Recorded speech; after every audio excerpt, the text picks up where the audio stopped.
සහ සුබ දවසක්. ඉතින් අපි අද මානව සම්පත් කළමනාකරණය සම්බන්ධයෙන් කතා කරන්න තමයි බලාපොරොත්තු වෙන්නේ. ඒතර මානව සම්පත් කළමනාකරණය ගැන අපි අද කතා කරන්න යනකොට ඔයාලා දන්නවා අපි ගිය සතියේ මානව සම්පත් කළමනාකරණය කතා කරලා ඉවර කරා.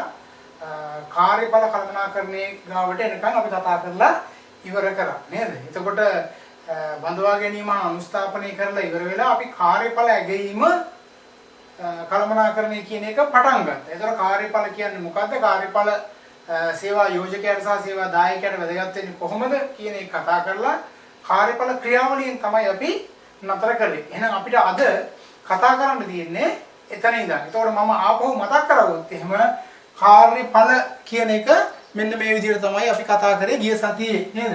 කාර්යඵල ඇගීම සහ කළමනාකරණය කතා කරා. එතකොට ඒක ඇතුලේ ඊට පස්සේ අපි කතා කරා මොකද්ද කාර්යඵල ඇගීම කියලා කියන්නේ? සංවිධානයේ සිටින මානව සම්පතේ කාර්යඵල කාර්ය සාධනය හඳුනා ගැනීම මැනීම සහ කළමනාකරණය කිරීම කාර්යඵල ඇගීම කියලා අපි කතා කරා. ඒතකොට සංවිධානයේ සිටින මානව සම්පත් වල කාර්ය සාධනය හඳුනා ගැනීම මැනීම සහ කළමනාකරණය කිරීම තමයි අපි කාර්යඵල ඇගීම කියලා ගිය සතියේ කතා කරේ. ඊට පස්සේ අපි ආවා මේ කාර්යඵල සම්බන්ධයෙන් කාර්යඵල ඇගීමේ ප්‍රයෝජන එහෙම නැත්නම් පරමාර්ථ මොනවද කියන එක අපි කතා කරන්න ආවා. එතකොට ඒකේ ප්‍රයෝජන එහෙම නැත්නම් මොනවද කියන එක ගත්තොත් එහෙම ව්‍යාපාර සංවිධාන සාමාන්‍යයෙන් කාර්යඵල ඇගීමේ සංවිධානයේ පරිපාලන සංවර්ධන සහ නිවේදනීය පරමාර්ථ ළඟා කර ගැනීමට උවත් කාර්යඵල ඇගීම තුළින් පොදුවේ සේවා යෝජකයන්ට සේවා දායකයන්ට ප්‍රතිලාභ රාශියක් තියෙනවා කියලා කිව්වා. ඒතකොට කාර්යඵල ඇගීමේ ප්‍රධාන අරමුණු තුනක් එකක් මම කිව්වා පරිපාලනය සංවර්ධනය සහ නිවේදනීය පරමාර්ථ තුන තමයි කතා කරේ. ඊට අමතරව කාර්යඵල ඇගීමෙන් සේවා යෝජකයාට සහ සේවා දායකයාට තියෙන ප්‍රයෝජන ගැන අපි කතා කරා. එතකොට ඒ කියන කාර්යඵල ඇගීම ගැන කතා කරලා ඒකේ කාර්යඵල ඇගීමේ පරමාර්ථ ගැන කතා කරද්දී පරිපාලන පරමාර්ථය ගැන කතා කරා. ඒ අර්ථයේ සේවකයන්ට උසස් වීම ලබා දීමට වැටුප් ලබා දීම වගේ කාර්යයන් වලට පරිපාලන පරමාර්ථයට කතා කරනවා. සංවර්ධන පරමාර්ථයන්ට සේවක පුහුණුව අවශ්‍යතා හඳුනා ගැනීමට කාර්යඵල ඇගීම් තොරතුරු ප්‍රයෝගී කර ගන්නවා කියලා කතා කරා. ඊගොඩ නිවේදනීය පරමාර්ථයන්ට ආයතනයේ තමාගෙන් බලාපොරොත්තු වන කාර්ය සාධනයේ සේවා දායකයන්ට දැනගන්න හම්බ වෙන්නේ කාර්යඵල ඇගීම තුලින්. ඒ නිසා අපි ඒ ගැන කතා කරා. හරිද? ඊගොඩ අපි කතා කරේ සේවා දායකයාට සහ සේවා යෝජකයාට කාර්යඵල ඇගීම තුලින් ලැබෙන දේවල් ගැන. ඒතර මම ගිය සතියේ කතා කරද්දී මේක වෙනමම සේවා යෝජකයාට වෙනම කතා කරා, සේවා දායකයාට වෙනම තමයි ලිව්වේ. මේ විදිහට දෙපැත්තට දාලා නෙවෙයි ලිව්වේ. ඒතකොට සේවා යෝජකයාගේ පැත්තෙන් මේ තියෙන සේවා යෝජක එහෙම නැත්නම් දෘෂ්ටි කෝණය කියලා කිව්වේ එක් සේවා දායකයා සංවිධානයේ සමස්ත කාර්ය සාධනයට ලබා දෙන්නා වූ දායකත්වය හඳුනා ගැනීමට යෝජකයාට වැදගත් වෙනවා කියලා කිව්වා. මොකද සම්පූර්ණම ආයතනයේ නිෂ්පාදනය කරන භාණ්ඩ හා සේවා ප්‍රමාණයෙන් එක්කෙනෙක් කොච්චරක් නිෂ්පාදනය කරනවද කියලා එයාට දැනගන්න පුළුවන්. ඒ වගේම සංවිධානයේ විසින් සේවා දායකයන් සම්බන්ධයෙන් ගනු ලබන යම් තීරණ නීතිය දීර්ය සාධාරණීකරණය කරන්න හම්බ වෙන්නේ මේකත් එක්ක. මම ඔයාලට ඒ වෙලාවේ මතක් කරා යම් කිසි සේවකයෙක්ගේ වැටුප් වැඩි කරා නම් අනිත් සේවකයෙකුට විරුද්ධව සමාන නඩු මාර්ගයට යන්න පුළුවන්. ඒතර උසස් වීමක් දීපු අවස්ථාවක නඩු මාර්ගයකට යන්න පුළුවන්. ඒ වගේ අවස්ථාවක සංවිධානයකට සිද්ධ වෙනවා ඒ කරපු දේ සාධාරණීකරණය කිරීම සඳහා හේතු සාධක පෙන්වන්න. හේතු සාධක කියලා කියන්නේ කාර්ය සාධනය පෙන්වලා තමයි ඒකෙන් නිදහස් වෙන්න පුළුවන් වෙන්නේ. ඊගාවට ප්‍රතිලාභ කියලා කියන්නේ මෙතන වැටුප් වැඩි කරනවා, බෝනස් දෙනවා නේ, සුබ සාධන පහසුකම් දෙනවා. ඒකට වැදගත් වෙනවා. ඒ වගේම සංවිධානයේ සමස්ත උපායශීලී අරමුණු හා පරමාර්ථ ළඟා කර ගැනීමට යාමේදී අනිවාර්යයෙන්ම කාර්යඵල වැදගත් වෙනවා. ඒ වගේම අපි අනිත් පැත්තට ඇවිල්ලා කතා කරා සේවකයාට මේක කොහොමද වැදගත් වෙන්නේ කියලා. ආයතනයේ තමාගේ බලාපොරොත්තු වන කාර්ය සාධනයේ සේවා දායකයන්ට දැනගන්න හම්බ වෙන්නේ කාර්යඵල මැන්නොත් විතරයි. නැත්තම් දන්නේ නැහැ මගෙන් කොච්චරක් බලාපොරොත්තු වෙනවද කියලා. මම කොතනද ඉන්නේ කියලා දැනගන්න හම්බ වෙන්නේ නැහැ. මේ තමගේ දුර්වලතා හොයාගන්නත් බැරුව යනවා. ඒ වගේම සංවිධානයේ සේවක කාර්යඵල ඇගීම හා වඩා හොඳ කාර්ය සාධනයක් පෙන්වන සේවා දායකයන් ඉහළ ප්‍රතිලාභ ලබා දෙනවා. ඒක දිහා බලලා සේවකයට අභිප්‍රේරණය වෙන්න පුළුවන් නේ. අපි හිතමු ඒකක 10ක් නිෂ්පාදනය කරන කෙනාට වැටුපට වඩා 8ක් නිෂ්පාදනය කරන කෙනාගේ වැටුප අඩුයි නම් එයාට පුළුවන් 10ක් ළඟා කරගන්න. ඒ වගේම අනාගත උසස් වීම වගේ දේවල් ලැබෙන්නේ කොහොමද කියන එක කාර්යඵල ඇගීම තුලින් එයාට දැනගන්න පුළුවන්. ඒතර මෙන්න මෙතනින් මම ගිය සතියේ ඉවර කරා. හරි නේද? ගිය සතියේ ඉවර කරා ඒතර අද දවසේ අපිට කතා කරන්න තියෙන්නේ මම මාතෘකාව දුන්නා මොකද්ද? කාර්යඵල ඇගීමේ ක්‍රියාවලිය. මාතෘකාව ලියාගන්න කාර්යඵල ඇගීමේ ක්‍රියාවලිය. එතකොට කාර්යඵල ඇගීමේ ක්‍රියාවලිය ප්‍රධාන කරුණු තුනකින් සමන්විතයි.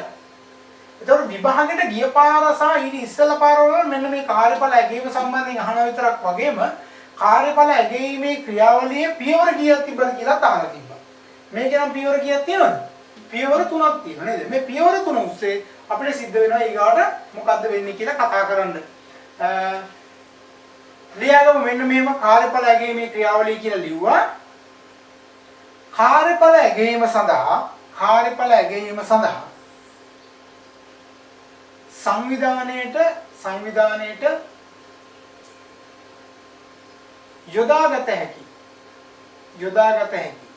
යොදාගත හැකි කාර්යඵල ඇගීමේ ආකෘතිය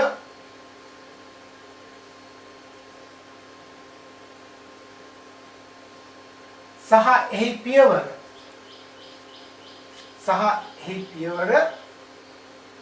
පහත පරිදි හඳුනාගත හැක.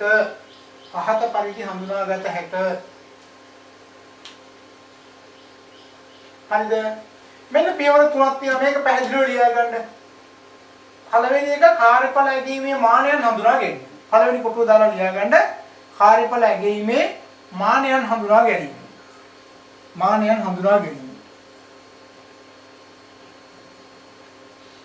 හරිද? ඊට පස්සේ ඊතලයක් පල්ලෙහාට දාන්න කාර්යඵල ඇගීම. හරි කාර්යඵල ඇගීම. ඊට පස්සේ දානවා කාර්යඵල කළමනාකරණය. හරිද? එහෙනම් ඔන්න ඔය අවස්ථා තුන ගැන තමයි අපි අද කතා කරන්න යන්නේ. ඒතර ඕනෑම සංවිධානයක මෙන්න මේ කාර්යඵල ඇගීම ක්‍රියාත්මක වෙනකොට ඒකේ මානයන් හඳුනා ගන්නවා, කාර්යඵල ඇගීම සිදු කරනවා, කාර්යඵල කළමනාකරණය කරනවා. එතකොට ඔයාලා දන්නවා අපි මේ වෙනකොට ප්‍රක්‍රියා නිර්මාණය කරා නේද? ප්‍රතිනිර්මාණය කරා, ඒ වගේම විශ්ලේෂණය කරා, සැලසුම් කරා, ආකර්ෂණය කරා, ඊට පස්සේ තෝරාගත්තා, බඳවගත්තා, පුහුණුවද්දී ඒ කියන්නේ බඳවගෙන අනුස්ථාපනයත් කරලා ඉවරයි. දැන් කාර්යඵල ඇගීම කරනවා. එතකොට මෙතන ඉහාට අපිට කතා කරන්න ඉස්සරහට තියෙනවා සංවේදන කළමනාකරණය, විනය කළමනාකරණය, පුහුණුව හා සංවර්ධනය, දුක්ගැනවිලි කළමනාකරණය නේද? ඒ වගේ දේවල් තමයි අපි ඉස්සරහට කතා කරන්න තියෙන්නේ. හරිද? එහෙනම් ඔන්න කාර්යඵල ඇගීමේ මානයන් හඳුනා ගැනීම, කාර්යඵල ඇගීම, කාර්යඵල කළමනාකරණය. එහෙනම් මේකේ අවස්ථා තුනයි. මේකේ පළවෙනි එකට අපි යනවා මොකද්ද? පළවෙනි එක ලියා ගන්න කාර්යඵල ඇගීමේ මානයන් හඳුනා ගැනීම. කාර්යඵල ඇගීමේ මානයන් හඳුනා ගැනීම. ලියා ගන්න පළවෙනි එක.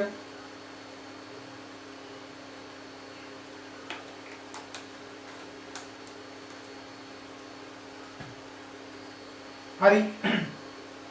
දැන් කාර්යඵල ඇගීමේ මානයන් වලදී අපිට වැදගත් වෙන දෙයක් තමයි නිර්ණායක කියන ඒවා. අපි මේ නිර්ණායක කියන්නේ මොකක්ද කියන එකත් අපි කතා කරන්න යනවා. ලියා ගන්න මෙහෙම. කාර්යඵල ඇගීමේ ක්‍රියාවලියේ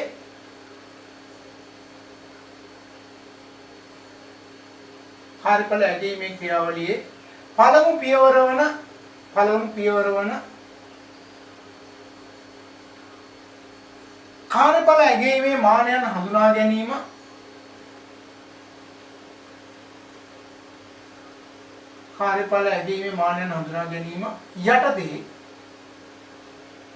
යටතේ කාර්යඵල ඇගීමේ නිර්ණායක සහ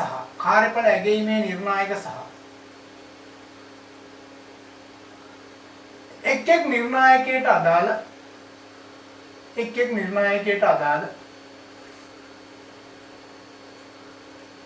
ප්‍රමිත හඳුනා ගැනීම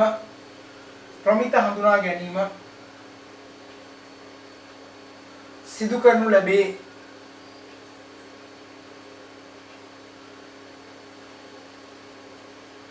හරිද? එතකොට මේක යටතේ අපිට හඳුනා ගන්න සිද්ධ වෙන කරුණු කාරණා තමයි මේ නිර්ණායක. මොනවද නිර්ණායක කියලා කියන? ලියා ගන්න කෙටි මාතෘකාව නිර්ණායක කියලා. නිර්ණායක කියලා කෙටි මාතෘකාවක් ලියා ගන්න. නිර්ණායක කියලා. එතකොට කාර්යඵල ඇගීම සඳහා යොදා ගන්නා සාධක අපි කියනවා නිර්ණායක කියලා නේද? එතකොට මෙන්න මේ නිර්ණායක ප්‍රධාන කොටස් දෙකකට බෙදෙනවා අපි. එකක් වාස්තවික එහෙම නැත්නම් විෂය මූලික නිර්ණායක, අනිත් එක ආත්මගත එහෙම නැත්නම් පුද්ගල නිශ්චිත නිර්ණායක කියලා. හරිද? ලියාගන්න මෙහෙම කාර්යඵල ඇගීම සඳහා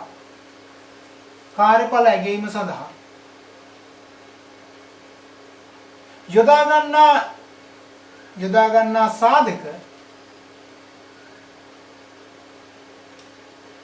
ගන්නා සාධක නිර්ණායක ලෙස හැඳින්විය හැකිය.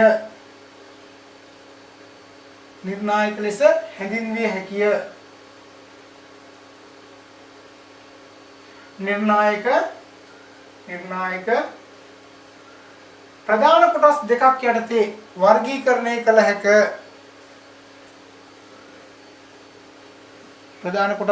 යටතේ වර්ගීකරණය කළ හැක. පල්ලෙන් දාගන්න ඕක පැහැදිලිව දාගන්න. එකක් මොකද්ද? වාස්තවික නිර්ණායක කියලා බෙදුවා. වාස්තවික එහෙම නැත්නම් විෂය මූලික නිර්ණායක.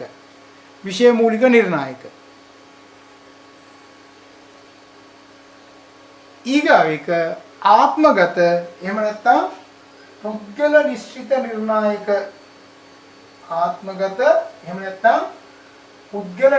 නිර්ණායක.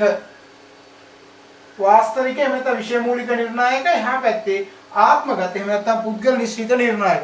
අපි බලමු ආත්මගත කියන්නේ මොකද්ද?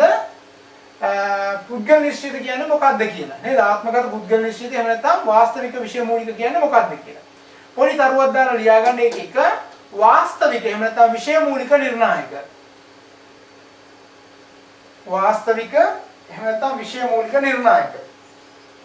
විභාගයටත් නිරන්තරයෙන් මෙන්න මේ පොඩි තැන් තමයි අල්ලගන්නේ. එහෙනම් මතක තියාගන්න ඕනේ.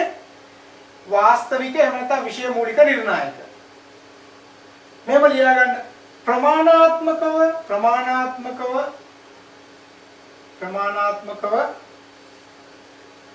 නිශ්චිතව මැනිය හැකි නිර්ණායක.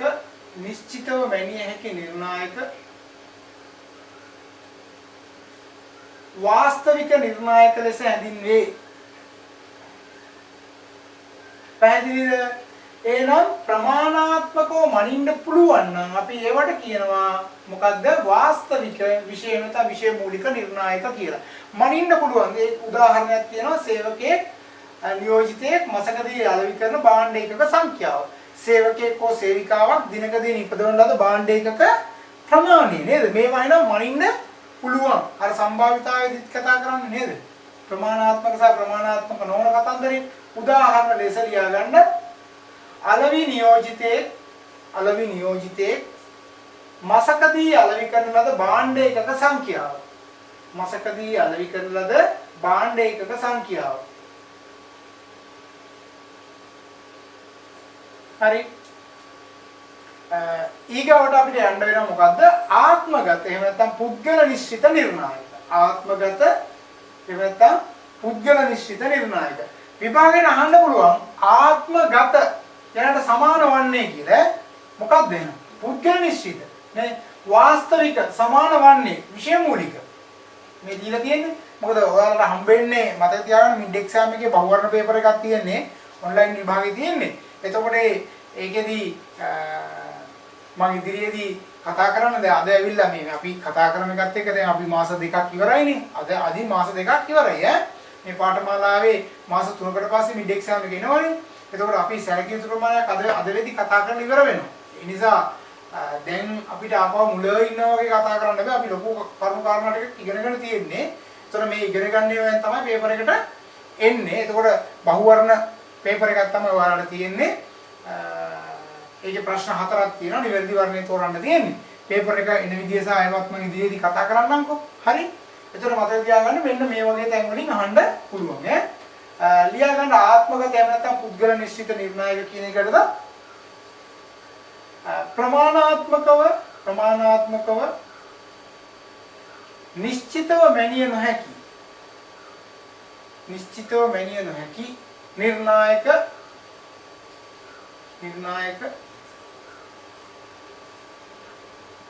ආත්මගත නිර්ණායක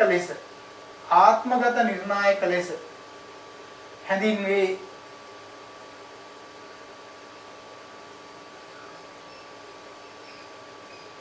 උදාහරණ සේවා දායකයෙකුගේ අවංකභාවය. සේවා දායකයෙකුගේ අවංකභාවය.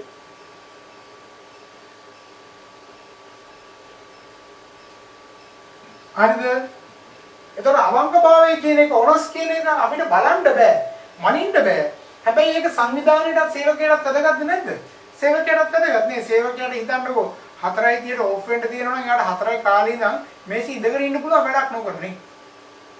ඉන්න පුළුවන් නේ. ඒතර අවංකව සේවකයා වැඩ කරනවා නම් සමානලාට 4:30 35 කම වැඩ කරනවා. උදේ 8:00 ඇවිල්ලා වැඩ පටන් ගන්න තියෙද්දි කී දිනවද බලන්න රාජ්‍ය සේවකයෝ හරියටම 8:00 වැඩ පටන් ගන්න නේ. 8:00 වැඩ පටන් ගන්න කී දිනවද නේද? එහෙම වෙන්නේ නැහැ. ඒතකොට එහෙනම් අවංකවම වැඩ කරනවා නම් ඒක අවංකභාවය කියලා කියන්නේ වැදගත් කාර්යඵල සඳහා වැදගත් වෙන සාධකයක්. නමුත් ඒක මනින්න බැරි එකක්. හරි? ඡේදකෙන් මේව ලියන්න. මීට අමතරව කාර්යඵල නිර්ණායක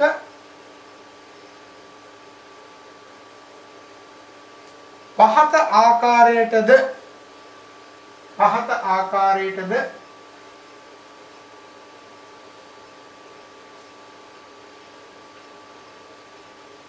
වර්ගීකරණය කර හඳුනාගත හැක.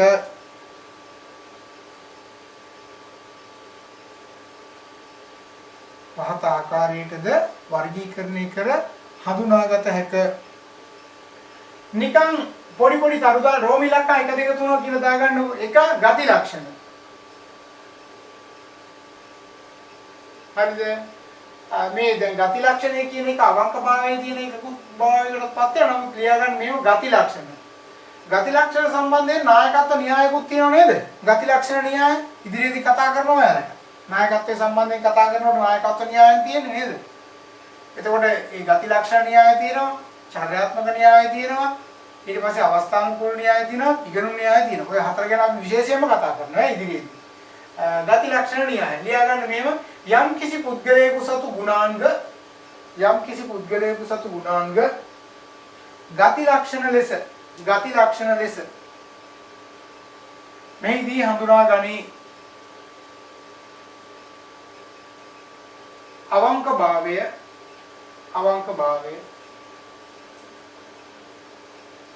නම්‍යශීලී බව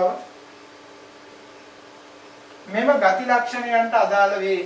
ඔය කියන පෞරුෂය වගේ කර්ම කාරණාත් ඕකට දාන්න පුළුවන් ඈ. හරි? ඊගාට රෝම ඉලක්කම් 2 චර්යාව.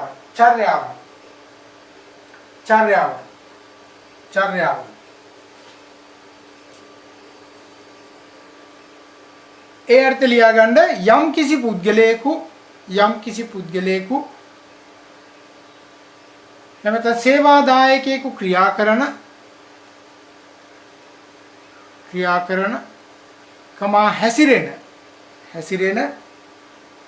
ආකාරය චර්යාවන් ලෙස හඳුනාගත හැකිය. සේවක පැමිණීම විනය ආදිය මේට අයත් වේ.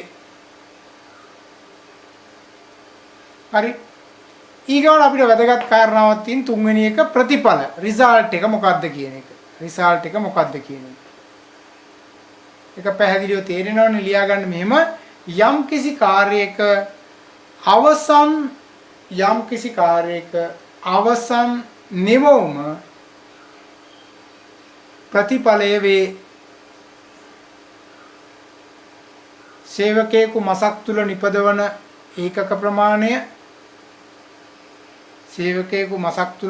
ඒකක ප්‍රමාණය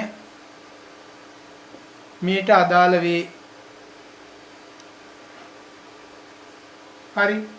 right. හරි. ඊගොඩ් ලියා ගන්න ප්‍රමිත නිර්ණායක ප්‍රමිත නේද? නිර්ණායකත් එක්ක ප්‍රමිත කියන්නේ මොකක්ද කියලා. දැන් ඔයාලා ප්‍රමිත ගැන අහලා තියෙනවනේ නේද? ප්‍රමිත ගැන දන්නවා. එතකොට එක් එක් නිර්ණායකයට අදාළව ඇති කර ගන්නා වූ ඉලක්ක නැතහොත් සාර්ථකත්වයේ ප්‍රමාණයන් අපි කියනවා මොනවද? ප්‍රමිත කියලා. දැන් ඔයාලා අපි දන්නේ S එකක් දෙනවා, C එකක් දෙනවා, B එකක් දෙනවා, A එකක් දෙනවා කියලා නේද? අපි හදාගෙන තියෙන්නේ. ලියා ගන්න මෙන්න මෙහෙම. එක් එක් නිර්ණායකයට අදාළව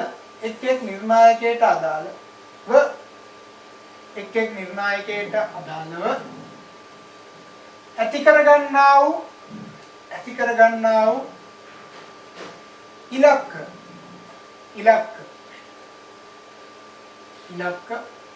නැතහොත් සාර්ථකත්වයේ ප්‍රමාණයන්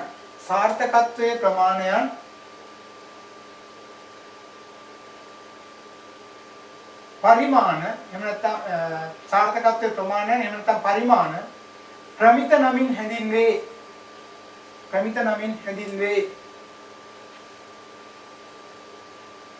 මෙම ප්‍රමිතයන් නිෂ්පාදන හා සේවා සඳහා වෙන වෙනම ස්ථාපිත කරන අතර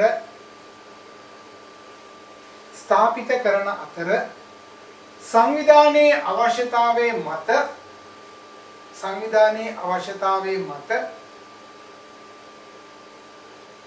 මෙම ප්‍රමිත ස්ථාපිත කිරීම සිදු කරයි. හරිද? එතකොට මේ ප්‍රමිත ස්ථාපිත කරාට පස්සේ අපිට පුළුවන් මේ ප්‍රමිතියත් එක්ක දිහා බලලා මෙයා හොඳද නැද්ද කියලා බලන්න. ලියා ගන්න උදාහරණයක්.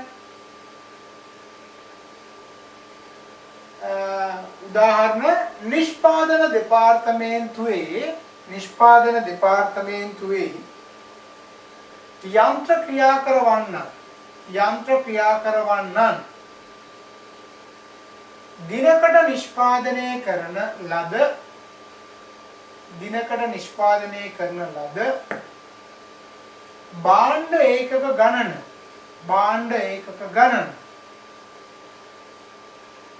ඔවුන්ගේ කාර්යඵල ඇගයීමේ නිර්ණායකයක්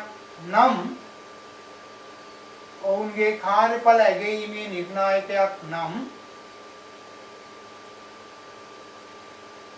එකී නිර්ණායකයට අදාළ ප්‍රමිතයන්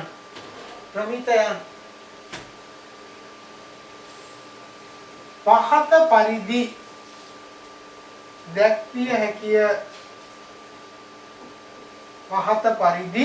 දැක්විය හැකිය.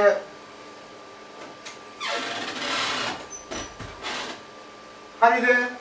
දැන් මේ බලන්න භාණ්ඩ ඒකක 0.20යි ඉතා දුර්වල. දියා ගන්න 0.20යි ඉතා දුර්වල. 21යි 40යි දුර්වල. 41යි 60යි සාමාන්‍යයි. 61යි 80යි හොඳයි. 81යි 100යි විශිෂ්ටයි. හරි? ඔය විදිහට අපිට ප්‍රමිති ස්ථාපිත කරන්න පුළුවන්. ඔය දැන් ඕකේදී ඔයාලා දෙන්නේ මේ 40ට වඩා අඩු නම් ෆේල් නේද? W එක. 40ත් 55ත් අතර සමානලාවට S එක. 55යි 65යි අතර C එක. 65යි 75යි අතර B එක. 75ට වඩා වැඩි වුණොත් එහෙම A එකක් නේද? දැන් සමාන විභාග තියෙනවා ඒ වගේ 85 තමයි A එක කියලා කියන්නේ. 75 B එක. එහෙම තනුත් තියෙනවා. හරිද? පැහැදිලි නේද? එහෙනම් ප්‍රමිත කියනවා. දැන් ඔයාලගේ මේ පාර ඔයාලගේ විභාගෙදී ලකුණු 40 තමයි විභාගයේ ප්‍රමිතය වෙන්නේ. හරිද? 40ට වඩා වැඩි ගන්න අයට පුළුවන් ෆයිනල් එක්සෑම් එකට යන්න. 40ට වඩා අඩුව ගත්තොත් එයාට ෆයිනල් එක්සෑම් එකට යන්න බෑ නේද? අවම ලකුණු 40ක්වත් තරම් පාස් වෙලා තිබිය යුතුයි. අපි අර කියන්නේ සහතික පත්‍ර පාඨමාලාවක් නෙවෙයි අපි කෙලින්ම ඩිප්ලෝමා එකක් නේ කරන්නේ. ඒතර සහතික පත්‍ර පාඨමාලාව මට්ටම අපි සලකන්නේ මෙන්න මේ විභාගයෙන් ගන්න ලකුණු ප්‍රමාණය. මේකෙන් සමත් වෙන්න. එතකොට ගැටලුවක් නැහැ. හරි? රයිට්. එහෙනම් අපි ප්‍රමිත ඒ වගේ ස්ථාපිත කරලා තියෙනවා. ඊගාවට අපිට යන්න වෙන්නේ දෙවෙනි එකට. මොකද්ද?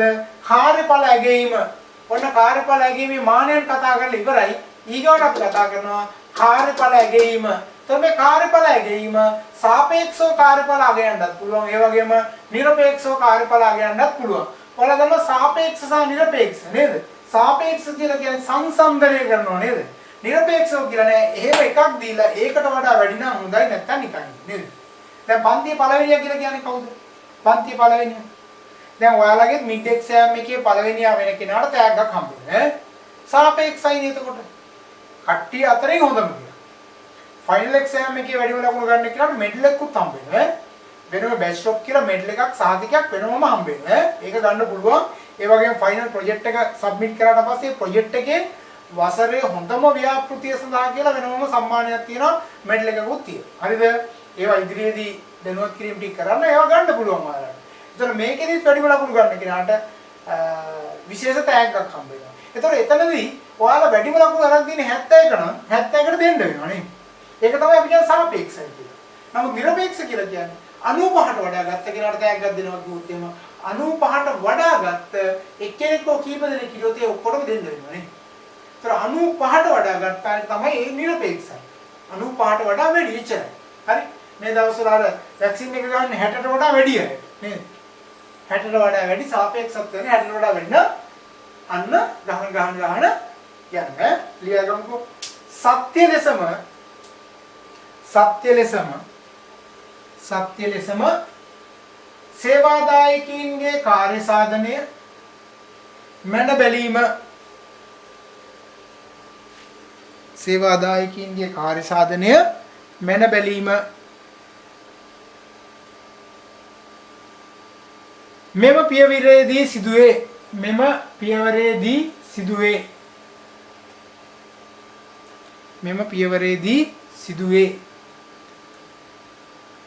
සේවාදායකයන්ගේ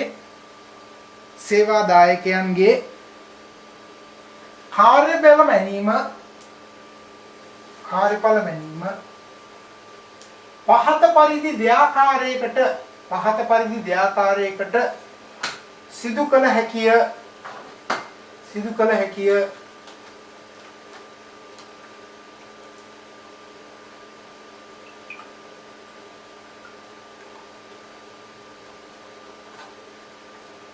පළවෙනි එක තමයි සාපේක්ෂව කාර්යඵල අගය නිගමනයන්ට එළඹීම ලියා ගන්න.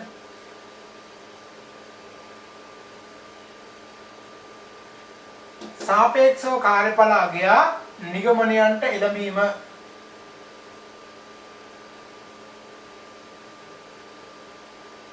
හරිද?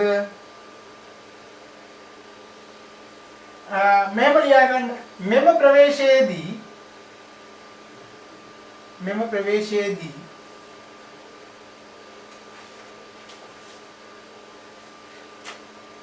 එක්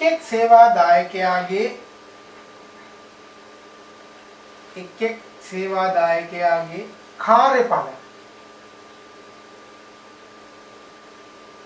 කාර්යඵල අනෙකුත් සේවාදායකයන්ගේ කාර්යඵල සමග සසඳා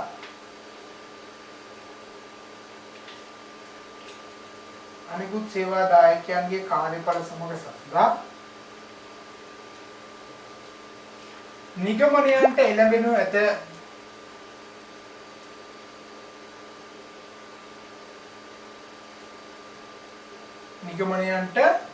එළඹෙනු ඇත. උදාහරණ ඕන්න පැහැදිලි නේද? පැහැදිලි. ඊගාට ලියන්න නිරපේක්ෂ. ඔය ආර්ථික විද්‍යාව ඉගෙන ගත්තා නේ සාපේක්ෂ න්‍යාය සහ නිරපේක්ෂ න්‍යාය කියලා. නිරපේක්ෂව කාර්යඵල අගය නිගමනයන්ට එළඹීම සාපේක්ෂ න්‍යාය සහ නිරපේක්ෂ න්‍යාය කියලා ඔය ආර්ථික විද්‍යාව ඉගෙන ගත්තා නේද? උදේට ඉගෙන ගත්තානේ නේ? ජාත්‍යන්තර වෙළඳාමේදී අර පාවිච්චි කරන න්‍යායයන් දෙකක් ගැන. නිරපේක්ෂ ප්‍රවේශයේදී කාර්යඵල ප්‍රමිතවලට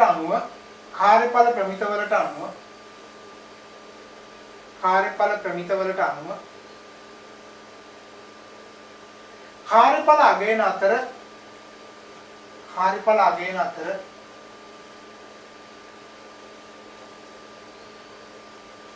කාර්යඵල ප්‍රතිඵල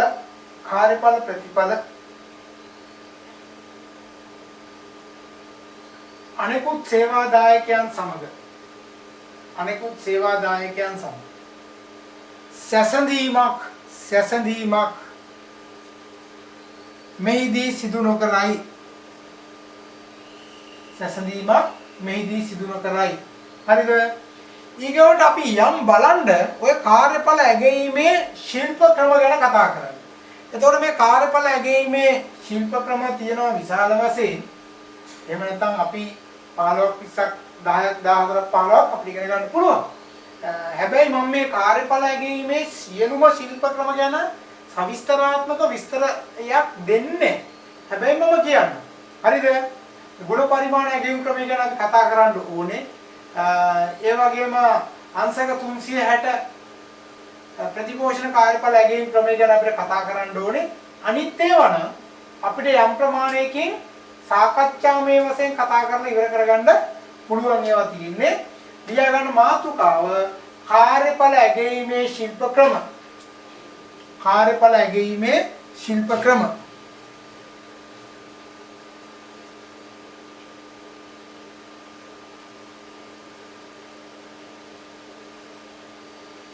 හරි. ඒකේ පළවෙනි එක ලියා ගන්න.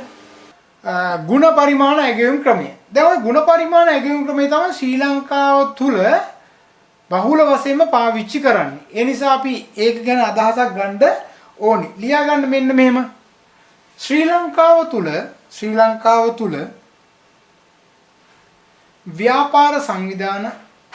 ව්‍යාපාර සංවිධාන සිය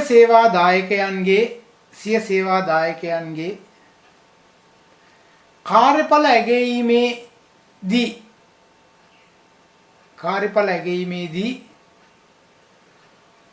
බහුලවම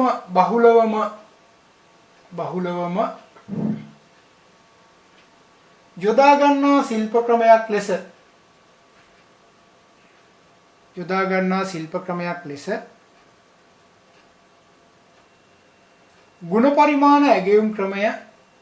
පරිමාණ ඇගයුම් ක්‍රමය හැඳින්විය හැකිය.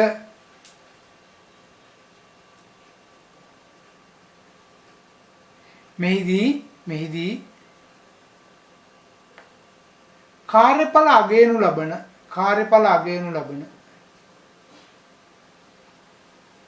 රැකියාවට අදාළ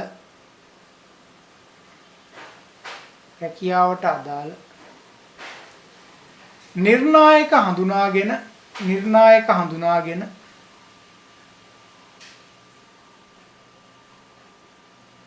ඒ එක් එක්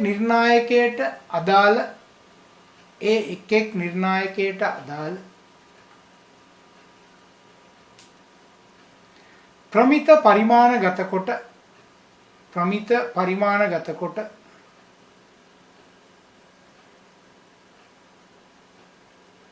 අදාළ සේවා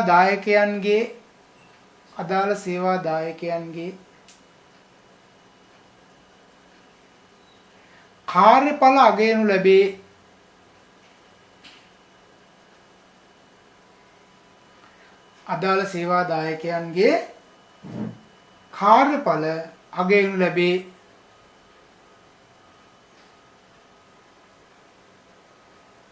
ගුණ පරිමාණ ඇගයුම් ක්‍රමයක් සඳහා භාවිතා කරනු ලබන කාර්යඵල ඇගීමේ ෆෝමයක්. එහෙම නැත්නම් ආයුධම් පත්‍රයක කාර්යඵල ඇගීමේ ආයුධම් පත්‍රයක ආකෘතියක් පහත වේ. හරිද? දැන් ඔයාලට ඉදිරියේදී අපිට බලා ගන්න පුළුවන් ඕක නේද? ඉදිරියේදී බලා ගන්න පුළුවන් කාර්යඵල ඇගීමේදී ඔය වගේ ඇප්ලිකේෂන් අපිට හොයාගන්න පුළුවන්. හරිද? එතකොට මේ ඇප්ලිකේෂන් එනකොට ඒ ඇප්ලිකේෂන් ගන්නකොට ඒ වගේ දේවල් එක්ක අපි කතා කරනවා. හරිද? එතකොට මේ ඇප්ලිකේෂන් ඇත්තටම හොයාගන්නත් ඕනේ අපි. ඒක හොයාගන්නත් පුළුවන් අපිට. මොකද ආයතන වලට ගියාට පස්සේ ආයතන වල ඒවා තියෙනවා. හරිද? ආයතන වල අපිට දකින්න හම්බ වෙනවා ඒ වගේ දේවල් තියෙනවා. එතකොට මේ ආයතන වල තියෙනකොට අපි ගිහිල්ලා ඉල්ලුවොත් එහෙම ඒ ආයතන වලින් දෙනවා. දැන් ඔයාලා ගියොත් එහෙම කච්චේරිය වගේ තැනකට ගියොත් එහෙම එහෙම ආයතන වල පාවිච්චි කරන කාර්යඵල ඇගීමේ ඇප්ලිකේෂන් කීපයක් ඉල්ලුවොත් ඒ අයගෙන් ගන්න පුළුවන්. නමුත් අපි මේ වගේ ඇප්ලිකේෂන් එකක් අනිවාර්යයෙන්ම දැනගෙන සිටිය යුතුයි. මෙන්න මේක දාගන්න පැහැදිලිව කාර්යඵල ඇගීමේ ෆෝමේ කියලා උඩින්ම දාගන්න. කාර්යඵල ඇගීමේ ෆෝමේ කියලා performance review form එක කියලා අපි කියන්නේ. මේක මාස 8ක පුළුවන් 6ක පුළුවන් වාර්ෂික අර්ධ වාර්ෂික පුළුවන්. මාස 3 මාස 6 වාර්ෂික නේද? අර්ධ වාර්ෂිකෝ මාස 6 කියන එකේ ඇතුලේ තියෙනවනේ. ඒතකොට මාස 3 මාස 6 ඕන මාස 9 වාර්ෂිකව.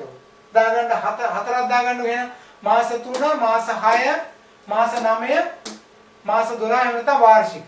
හරි? මාස 6ට දාන්න පුළුවන් අර්ධ වාර්ෂික කියලා, අවුරුද්දට දාන්න පුළුවන් වාර්ෂික කියලා. පැහැදිලිව දාගන්න උඩින්. හරිද? ඔන්න මේ හතර දාගත්තනේ හතරක් දාගන්න කොටු. මාස 3යි 6යි 9යි කියන අවුරුද්දයි කියලා. සමහරවිට අවුරුදු දෙකකට සැරයක් ඔක වෙන්නත් පුළුවන්. අවුරුදු 3කට වෙන්නත් පුළුවන්. නමුත් අපිට අදාළව අපි තීරණය කරමු. මෙතනින් උඩින්ම ලියාගන්න සේවාදායකයාගේ නම.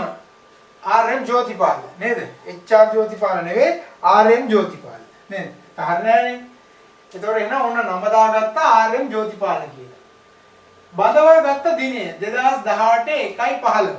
හරි? තයි පොංගල් දවසේ බඳවගෙන තියෙන්නේ. එහෙනම් 16 කියලා දාගන්න.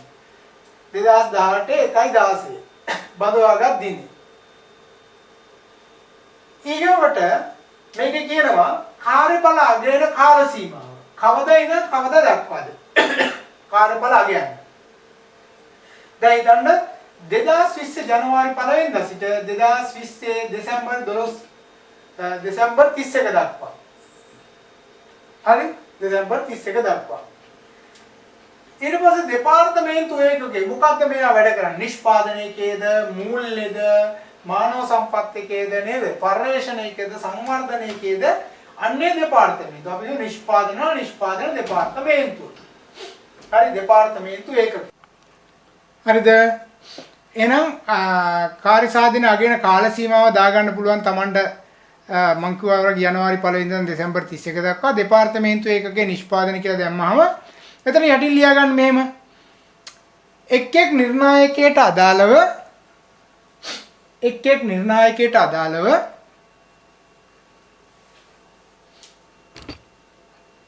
සේවකයාට වඩාත්ම ගැළපෙන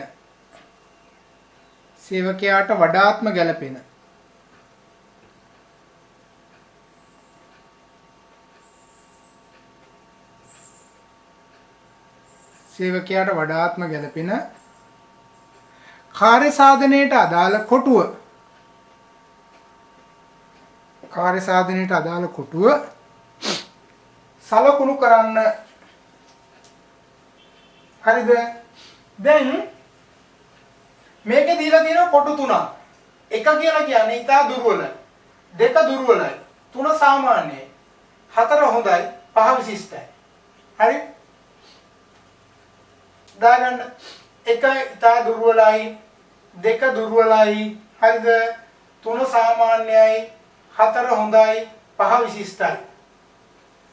ඊගාට මේකේ එන්න ඕනේ මෙන්න මෙහෙම. දැන් මේකේ ඔයාලගේ පේන්නේ නැහැනේ. මෙහෙම ඉරක් එන්න ඕනේ මේක. හරිද? මේ තමයි කාර්ය සාධනයට අදාළ පරිමාණය. හරි? මෙතන තියෙන්නේ මොනවද? නිර්ණායක ටික. හරි? දැන් මේ තියෙන පරිමාණයන් ටික තියෙන කාර්ය සාධනයට අදාළ ඕන මම යටින් මේකක් ගන්න කාර්ය සාධනයට අදාළ පරිමාණයන් ටික. හරි? මෙතන නිර්ණායක කියලා ගත්තට පස්සේ මේ නිර්ණායක කියලා කියන්නේ බුද්ධිමය හැකියාව, වාචික හැකියාව, ලිඛිත හැකියාව, සහ සම්බන්ධතාව පැවැත්වීමේ හැකියාව. මේ නිර්ණායක තමන්ට ගැළපෙන නිර්ණායක ටික පල්ලයට දාගන්න පුළුවන්. හරිද? ඊට පස්සේ ඒ එක් නිර්ණායකයට අදාළව හම්බ වෙන්නේ මෙයාට 1ද 2ද 3ද 4ද 5ද මෙහෙම ලකුණු කරන්න. නේ? ඒතර පළවෙනි එක අපි කිව්වොත් බුද්ධි හැකියාව, ලිඛිත හැකියාව, කායික හැකියාව,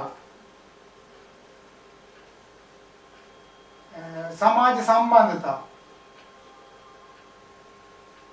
මේ විදිහට නිර්ණායක ඒ තමන්ගේ රැකියාවත් එක්ක තීරණය කරන්න පුළුවන්. හරිද? එතකොට අපි මෙතනදී එහෙම ලියා ගන්න ඕනේ මේක හදන්නේ මෙහෙමයි කියන එක දැන ගැනීම සඳහා මෙතන ලියා ගන්න නිර්ණායක. හරි? නිර්ණායක. ඊට පස්සේ කාර්ය සාධන පරිමාණයන්. මේ කාර්ය සාධන පරිමාණයන් කියලා කියන්නේ 1 2 3 4 5. කාර්ය සාධන පරිමාණයන්. කාර්ය සාධන පරිමාණයන් 1 2 3 4 5.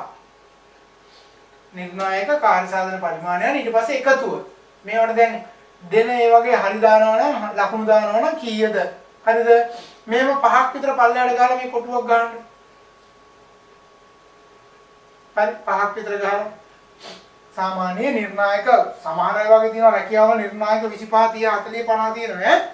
ඒ එක එක දැන් ඔයාලගේ අර පරිපාලන විභාග වලට රජයේ විභාග වලට බලන්නේ මොනවද? සාමාන්‍ය දැනීම බලනවා, බුද්ධි පරීක්ෂණය බලනවා නේද?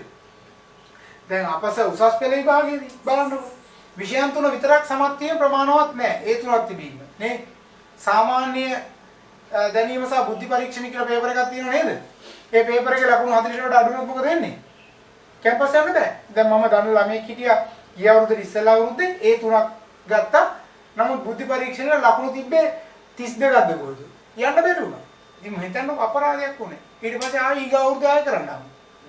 දැන් බුද්ධි පරීක්ෂණය කියන එක ඒ තරම් සැලකිල්ලක් දක්වන්න නැතුව පැත්තකින් තියලා වැඩේ කරන ගිහිල්ලා. ඒ නිසා එහෙම බෑ හැම එකක්ම සැලකිල්ලට ගන්න වෙනවා. එතකොට මෙන්න මේ හැකියාවන් පිළිබඳව විවිධ ඇගේම් සිද්ධ කරන්නේ කොහොමද කියන එකේ සංවිධානය තීරණය කරලා ඒ කරන වැඩපිළිවෙල සිද්ධ කරනවා. මේවා කරන විදිය. 1 2 3 4 5 අනිවාර්යයෙන් මේ වගේ පේපර් මේ වගේ ඇප්ලිකේෂන් ගොන්නක් ඔයාලට හම්බ වෙනවා. ඔයාලට ගිහිල්ලා රජ රස්සාවක් හම්බුනාට පස්සේ පළවෙනි කඩේ විභාගය, දෙවෙනි කඩේ විභාගය, තුන්වෙනි කඩේ විභාගය කියලා දෙනවනේ. ඒක ඔක්කොම මේව කරන්න ඕනේ. සම්මා පල්ලෙහා මට්ටමේ රැකියාවට නෑ. සාමාන්‍ය මධ්‍ය මට්ටමේ ඉහළ රැකියාවට මේවා තියෙනවා. හරිද? ඔන්න එහෙනම් නිර්ණායක කාර්ය සාධන පරිමාණයන් 1 2 3 4 5 එකතුව එතනින් ඉවරයි. ඊට පස්සේ ලියා ගන්න ඇගීම සිදු කළ සුපරීක්ෂණගේ ප්‍රකාශය. මේ ඇගීම සිද්ධ කරපු එක්කෙනා මේ සේවකයා සම්බන්ධයෙන් මොකද්ද කියන්නේ? ඉතින් රූල් දෙකක් විතර තියාගන්න. ඇගීම සිදු කළ සුපරීක්ෂකගේ ප්‍රකාශය. හරි. දැන් ඇගීම සිද්ධ කරපු එක්කෙනා ප්‍රකාශයක් කරා ඒකත් ලිව්වා. ඊට පස්සේ යටින් ලියනවා සේවා දායකයාගේ ප්‍රකාශය. සේවා දායකයාගේ ප්‍රකාශය. සේවා දායකයාගේ ප්‍රකාශය. එහෙනම් සේවා දායකයාත් මේ සම්බන්ධයෙන් ඇගීම නිසිලෙස කරාද නැද්ද වංචා සාගත විදියටද කරේ අපක්ෂපාතීද පක්ෂපාතීද Tamanට අදහසක් ප්‍රකාශ කරන්න පුළුවන්. සේවා දායකයාගේ නේ. ඒතර සේවා දායකයාගේ ප්‍රකාශයත් ඔන්න දාගන්න පුළුවන්. ඊට පස්සේ මෙතන තියෙන අස්සම් කරන්න 3 දෙනෙක් ඉන්නවා. කවුද? ඉස්සල්ලාම ලියා ගන්න සේවා දායකයාගේ අත්සන. සේවා දායකයාගේ අත්සන. 3 ඇගීම සිදු කළ සුපරීක්ෂකගේ අත්සන. මේක මෙම ඇගීම කරේ කවුද? ඒ අදාළ නිලධාරියාගේ අත්සන. ඒ වගේම මේ අදාළ දෙපාර්තමේන්තු ප්‍රධානියාගේ අත්සන. අදාළ දෙපාර්තමේන්තු ප්‍රධානියාගේ අත්සන. යටින් තියෙනවා දිනේ. 3 දෙනාම දිනේ දාන්න ඕනේ. හරිද? ඒතර ගුණ පරිමාණ සම්බන්ධයෙන් ඔය කාර්යඵල ඇගීම තමයි ලංකාවේ බහුල වශයෙන්ම සිද්ධ කරන්නේ. හරිද? අනිත් රටවලත් ඔක පාවිච්චි කරනවා නේද? ඒක නෙමෙයි. ලංකාවේ විශේෂයෙන්ම රාජ්‍ය සේවය තුළ අපිට බහුලව දකින්න හම්බ වෙන්නේ ඔන්න ඔය ක්‍රමය. හරිද? හරි. එතකොට එහෙනම් අපි යන් ඊගාව ශිල්ප ක්‍රමය ගැන කතා කරන්නට කාර්යඵල ඇගීමේ ඊගාව ශිල්ප ක්‍රමය ගැන අපි කතා කරන්න යන් ලියා ගන්න ඊගාව ශිල්ප ක්‍රමය තමයි අංශක 360 ප්‍රතිපෝෂණ කාර්යඵල ඇගීම් ක්‍රමය. අංශක 360 ප්‍රතිපෝෂණ කාර්යඵල ඇගීම් ක්‍රමය. මේකත් විශේෂ ක්‍රමයක්. මේකෙදි කරන්නේ කිසියම් සේවකයෙක් සම්බන්ධ වුණාට පස්සේ මේ සේවකයා සම්බන්ධයෙන් විවිධ පාර්ශවයන්ගෙන් කාර්යඵල ඇගීම් කරනවා. දැන් හිතන්න ඉහළ කළමනාකාරීත්වයෙන් මෙයා ගැන අහනවා. හරිද? පහළ කළමනාකාරීත්වයෙන් අහනවා. සම මට්ටමේ අයගෙන් අහනවා. පහළ සේවකයන්ගෙන් අහනවා. පාරිභෝගිකයන්ගෙන් අහනවා. මේ අහන්න පුළුවන් හැම තැනකින්ම අහලා මෙයාගේ කාර්ය සාධනය ගැන යම් නිගමනයකට එන එක තමයි මෙතනදී කතා කරන්නේ. එතකොට මේ හැම පැත්තකින්ම අහන්න පුළුවන් නිසා අංශක 360ක් කියලා අපි කියනවා. හැම පැත්තකින්ම එන්න පුළුවන්. ඉහළ වෙන්න පුළුවන්, පහළ වෙන්න පුළුවන්, සම වෙන්න පුළුවන්, පාරිභෝගික වෙන්න පුළුවන්, සැපයුම් කරු වෙන්න පුළුවන්. ඕනෙ කෙනෙක්ගෙන් අහලා මේ සම්බන්ධයෙන් කාර්යඵල ඇගීමක් සිදු කරලා නිගමනයකට එනවා. හරිද? ලියා ගන්න මෙහෙම. සේවාදායකයින්ගේ කාර්යඵල ඇගීම සඳහා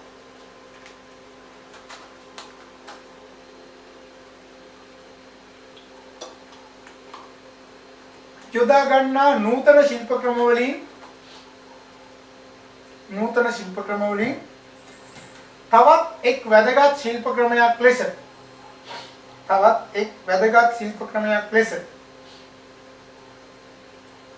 අංශක 360 ප්‍රතිපෝෂණ කාර්යඵල ඇගීම් ක්‍රමය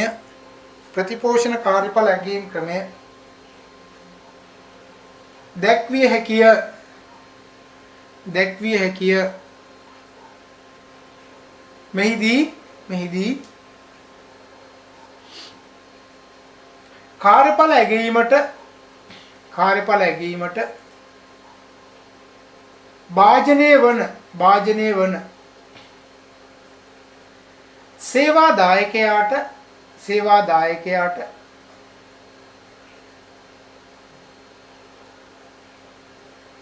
අදාළ සියලුම පුද්ගලයන්ගෙන් සහ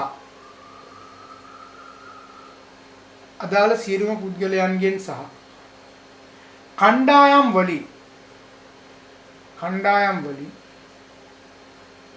විධිමත් ආකාරයට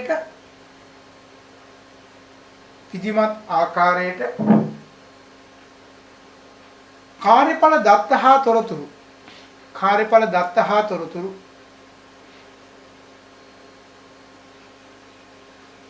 රැස් කරනු ලැබේ.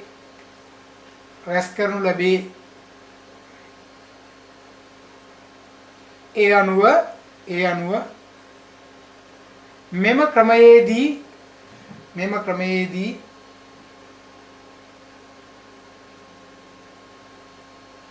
අදාළ සේවාදායකයාව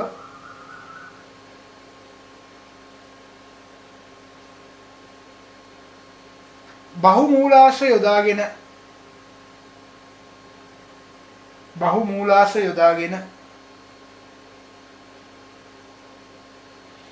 පරිපූර්ණ ඇගයීමක් සිදු කිරීමට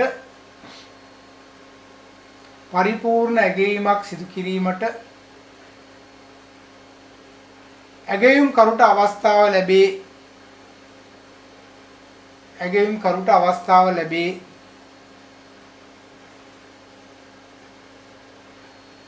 ඇගයීමට භාජනය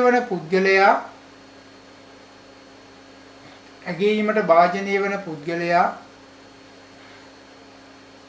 බහුමූලාශ්‍ර යොදාගෙන අගයන නිසා මෙම ක්‍රමය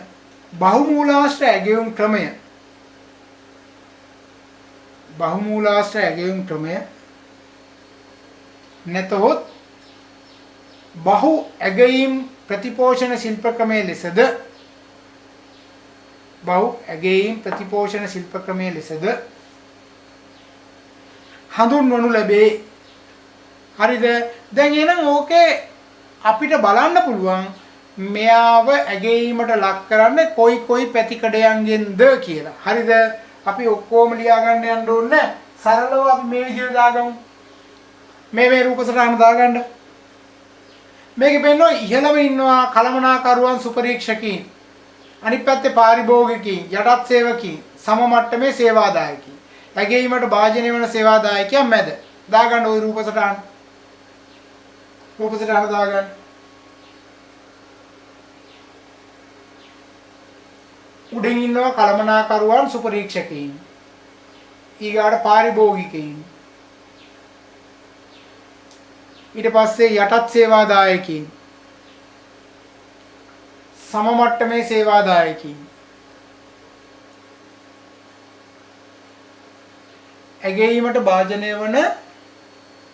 ඇගීමට භාජනය වන සේවාදායකයා. එයා තමයි මැද ඉන්නේ. හරිද? හරි. එතකොට අපිට වැදගත්ම ක්‍රම දෙක විදියට ඕක අඳුර ගන්න පුළුවන්. හරිද? වැදගත්ම ක්‍රම දෙක විදියට ඕක අඳුර ගන්න පුළුවන්. ඊට පස්සේ අනිත් ඒවා ගැන අපි ඇත්තටම ලොකුවට ලියන්න යන්න ඕනේ නේද? ලියන්න යන්න ඕනේ. අපි ඒවා කතා කරමු එකිනෙක. හරිද? ලියා ගන්න එන ඊගාව තුන්වෙනි එක විදියට නිවැරදි ප්‍රකාශන ලකුණු කිරීමේ ක්‍රමය. නිවැරදි ප්‍රකාශන ලකුණු කිරීමේ ක්‍රමය. දැන් නිවැරදි ප්‍රකාශන ලකුණු කිරීමේ ක්‍රමයේදී එතකොට සේවකයාට අර කියන විදිහේ බහුවර්ණ ප්‍රශ්න ටිකක් දීලා නිවැරදි ප්‍රකාශනය මොකක්ද කියලා අහලා ඒ අනුව එයාගේ දැනුම් හැකියාව පරීක්ෂා කරන්න පුළුවන්. දැන් අර ඔයාලා දැකලා තියෙනව නේද? අර ඔයාලා බහුතරයකට තියෙනවනේ වාහන රියදුරු බලපත්‍රය තියෙන්නේ. වාහන රියදුරු බලපත්‍රය ලබා ගැනීමට යාමේදී ඉස්සෙල්ලා ප්‍රකාශන ලකුණු කිරීමක් තියෙනව නේද? ප්‍රශ්න 40ක් දෙන්නේ. ප්‍රශ්න 40 නිවැරදි පිළිතුරු දාලා නේද? මොකද්ද නිවැරදි කියලා මාක් කරන්න තියෙන්නේ නේද? ඒක සාමාන්‍ය ඕක කච්චේරියේ තමයි ගොඩක් වෙලාවට තියෙන්නේ. මතක තියාගන්න ඕකේ තියෙන ප්ලේට්ස් 5යි තියෙන්නේ. පේපර් 5යි තියෙන්නේ. මේ 5 තමයි එහෙට මෙහෙට කරලා තියෙන්නේ. ඉතින් කවුරු හරි ඉබාලියන් ඉස්සෙල්ලා මේ පේපර් 5 දැනගත්තා නම් අනිවාර්යෙන් 5 එකක් තමයි එන්නේ ඈ. ලේසියට හැබැයි යනායි පෙහෙල්ලෙනවා තඩුවේ නේද? ඒ මොකද ඔය ලර්නර්ස් කරන අය කොහොමද ඔය 5 එහෙම ගහගෙන තියාගෙන ඉන්නේ? ඉඳ දන්නවා. එහෙනම් නිවැරදි ලකුණු කිරීමේ ක්‍රමය. 3 විභාග ක්‍රමය. 3 නෙවෙයි 1 2 3 4 වෙනි එක. එකක් වැඩිපුර නෑනේ. ඊගායක විභාග ක්‍රමය. එක්සෑම්. ඔයාලා දන්නවා එක්සෑම් වලින් තමයි ලංකාව වගේ රටක් විශේෂයෙන්ම එක්සෑම් පාදක වෙලා තමයි ගොඩාක් දේවල් කරන්නේ නේ. ඉතින් ලංකාවේ පිටරටවල තියෙන හැබැයි එක්සෑම් තියෙන විදි වෙනස් පිටරටවල.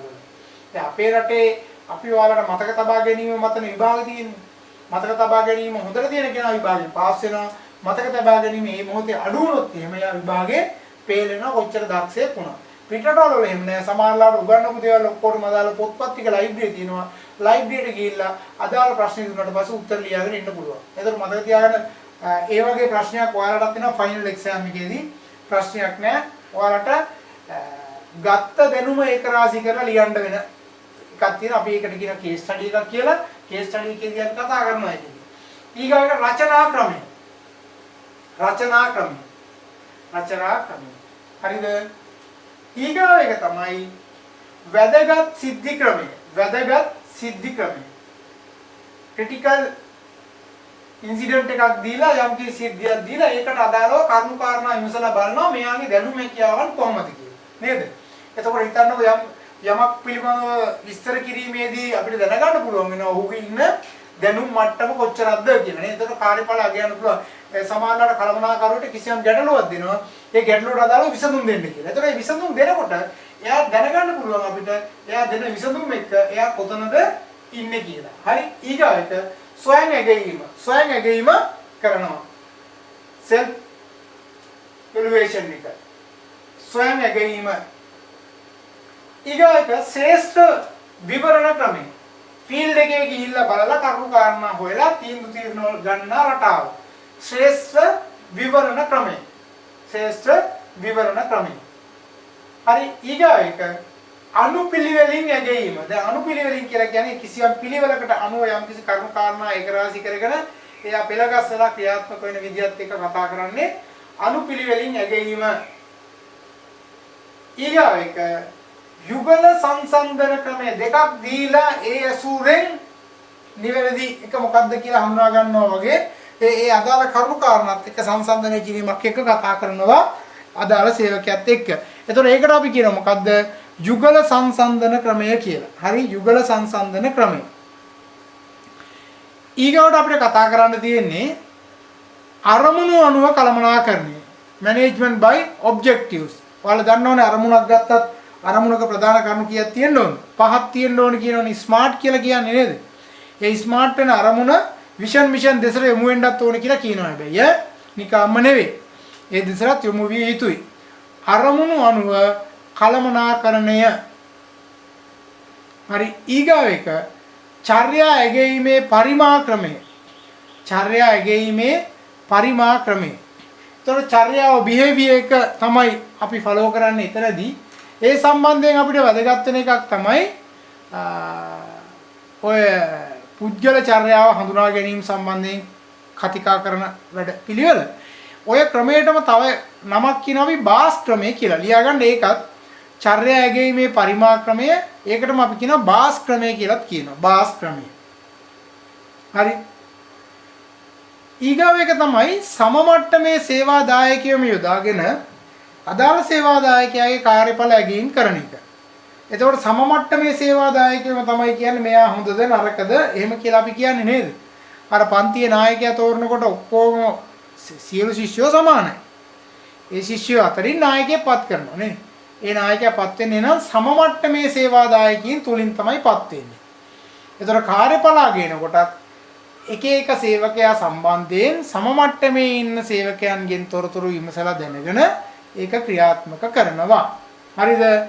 ඊගාව එක තමයි යටත් සේවකයන් සැලකිල්ලට ගනිමින් ඔවුන්ගේ තොරතුරු පදනම් කරගෙන අදාළ සේවා දායකයාගේ කාර්යඵල ඇගීම් කරන එක. හරිද? එහෙනම් ඔන්න ඔය කරුණු කාරණා ටික තමයි කතා කරන්නේ කාර්යඵල ඇගීම් ශිල්ප ක්‍රමය යටතේ. විභාගයට අහලා තිබුණා දිගින් දිගටම කාර්යඵල ඇගීමේ ශිල්ප ක්‍රමයක් වන්නේ කියලා අහලා තිබ්බා. කාර්යඵල ඇගීමේ ශිල්ප ක්‍රමයක් නොවන්නේ කුමක්ද කියලා අහලා තිබ්බා. අන්න ඒ වගේ කෙටි ප්‍රශ්න ඔතනදී අහනවා. ඒ සම්බන්ධයෙන් අවධානය යොමු කරගෙන ඉන්න. හරි නේද? හරි. එහෙනම් අපි කාර්යඵල ඇගීමේ ශිල්ප ක්‍රම ඔතනින් ඉවර කරනවා. හරි. එහෙනම් ලියාගන්න ඊගා එක මොකද්ද? කාර්යඵල කළමනාකරණය. ලියාගන්න කාර්යඵල කළමනාකරණය. ඒතර කාර්යඵල කළමනාකරණය කතා කරපුවාම අපිට ඕක ඔතනින් ඉවර කරගන්න පුළුවන්. ලියාගන්න මෙන්න මෙහෙම. සඵලදායක ලෙස සේවාදායක කාර්යඵල කළමනාකරණය කිරීමේදී වාර්ෂිකව කාර්යඵල ඇගීම සහ වාර්තාකරණයට වඩා වැඩියමක් කළ යුතුව තිබේ. සඵලදායක කාර්යඵල කළමනාකරණයේදී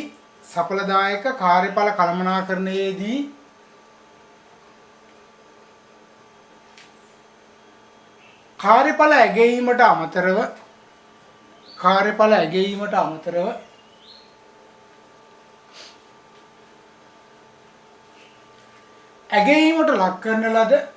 ඇගීමට ලක් කරන ලද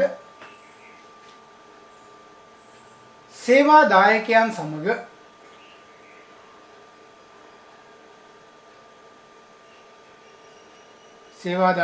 සමග අදාළ ඇගීම්කරුවන්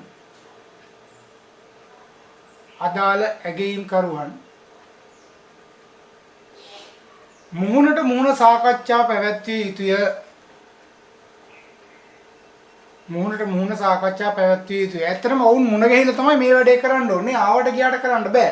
හරි? පැවැත්විය යුතුය. මෙම සාකච්ඡාවලදී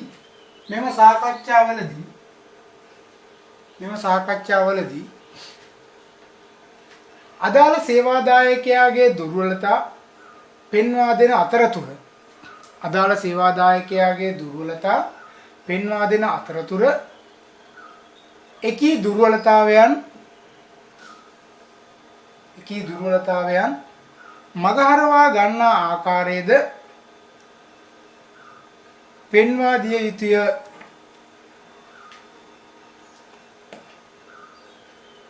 මෙකී සාකච්ඡා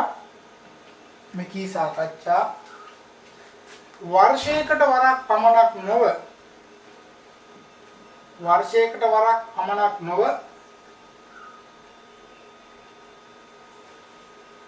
අවම මාස 3කට වතාවක්වත් පැවැත්වීමට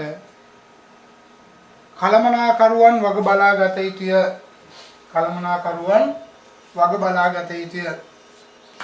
එහෙනම් පැහැදිලි අපි කියන්නේ මේ කියන්නේ සේවකයෝ සමග සාකච්ඡා කරනකොට මේ ඇගීම් කරනකොට දැන් ඔයා නම් ඔයාගේ අඩුපාඩු ටික පෙන්වන්න පුළුවන් නේද? එතකොට ඒ අඩුපාඩු ටික පෙන්වනකොට ඔයාට ඉන්න කියලා සාකච්ඡා කරලා ඔයාගේ මෙන්න මේ අඩුපාඩු ටික තියෙනවා. දැන් හිතමු අපි යන්ත්‍රයක් ක්‍රියාත්මක කරනවා කියලා. ඒ යන්ත්‍රයෙන් කවුරු හරි මහනවා කියලා හිතන්නකෝ. එතකොට ඇඳුමක් මහනකොට ඔයාගේ ෂර්ට් එකක් මහනවා, ඔයාගේ පොකට් එක මහන එකේ ඔයාගේ දුර්වලතාවයක් තියෙනවා. මෙන්න මේක ඔයා හදාගන්න නේ. ඊට පස්සේ පරිශ්‍රණය කරන්න ආයේ තියෙන්නේ.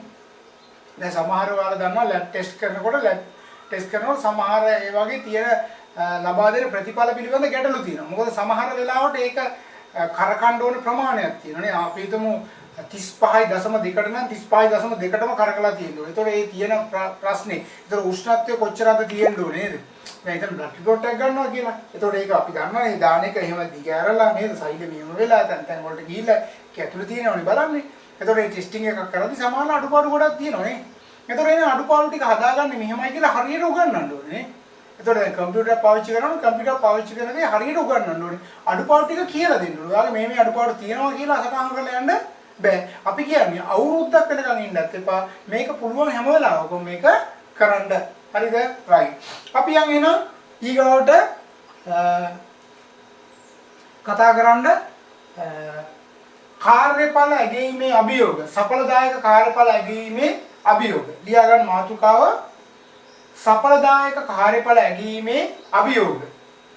සාර්ථකව කාර්යඵල අධ්‍යයනය ගියාට පස්සේ අපිට තියෙන ගැටලු සහ ප්‍රශ්න ගැන තමයි අපි මේ කතා කරන්න යන්නේ. මෙහෙම ලියාගමු. කාර්යඵල ඇගීමේ කාර්යයේදී ව්‍යාපාර සංවිධාන වලට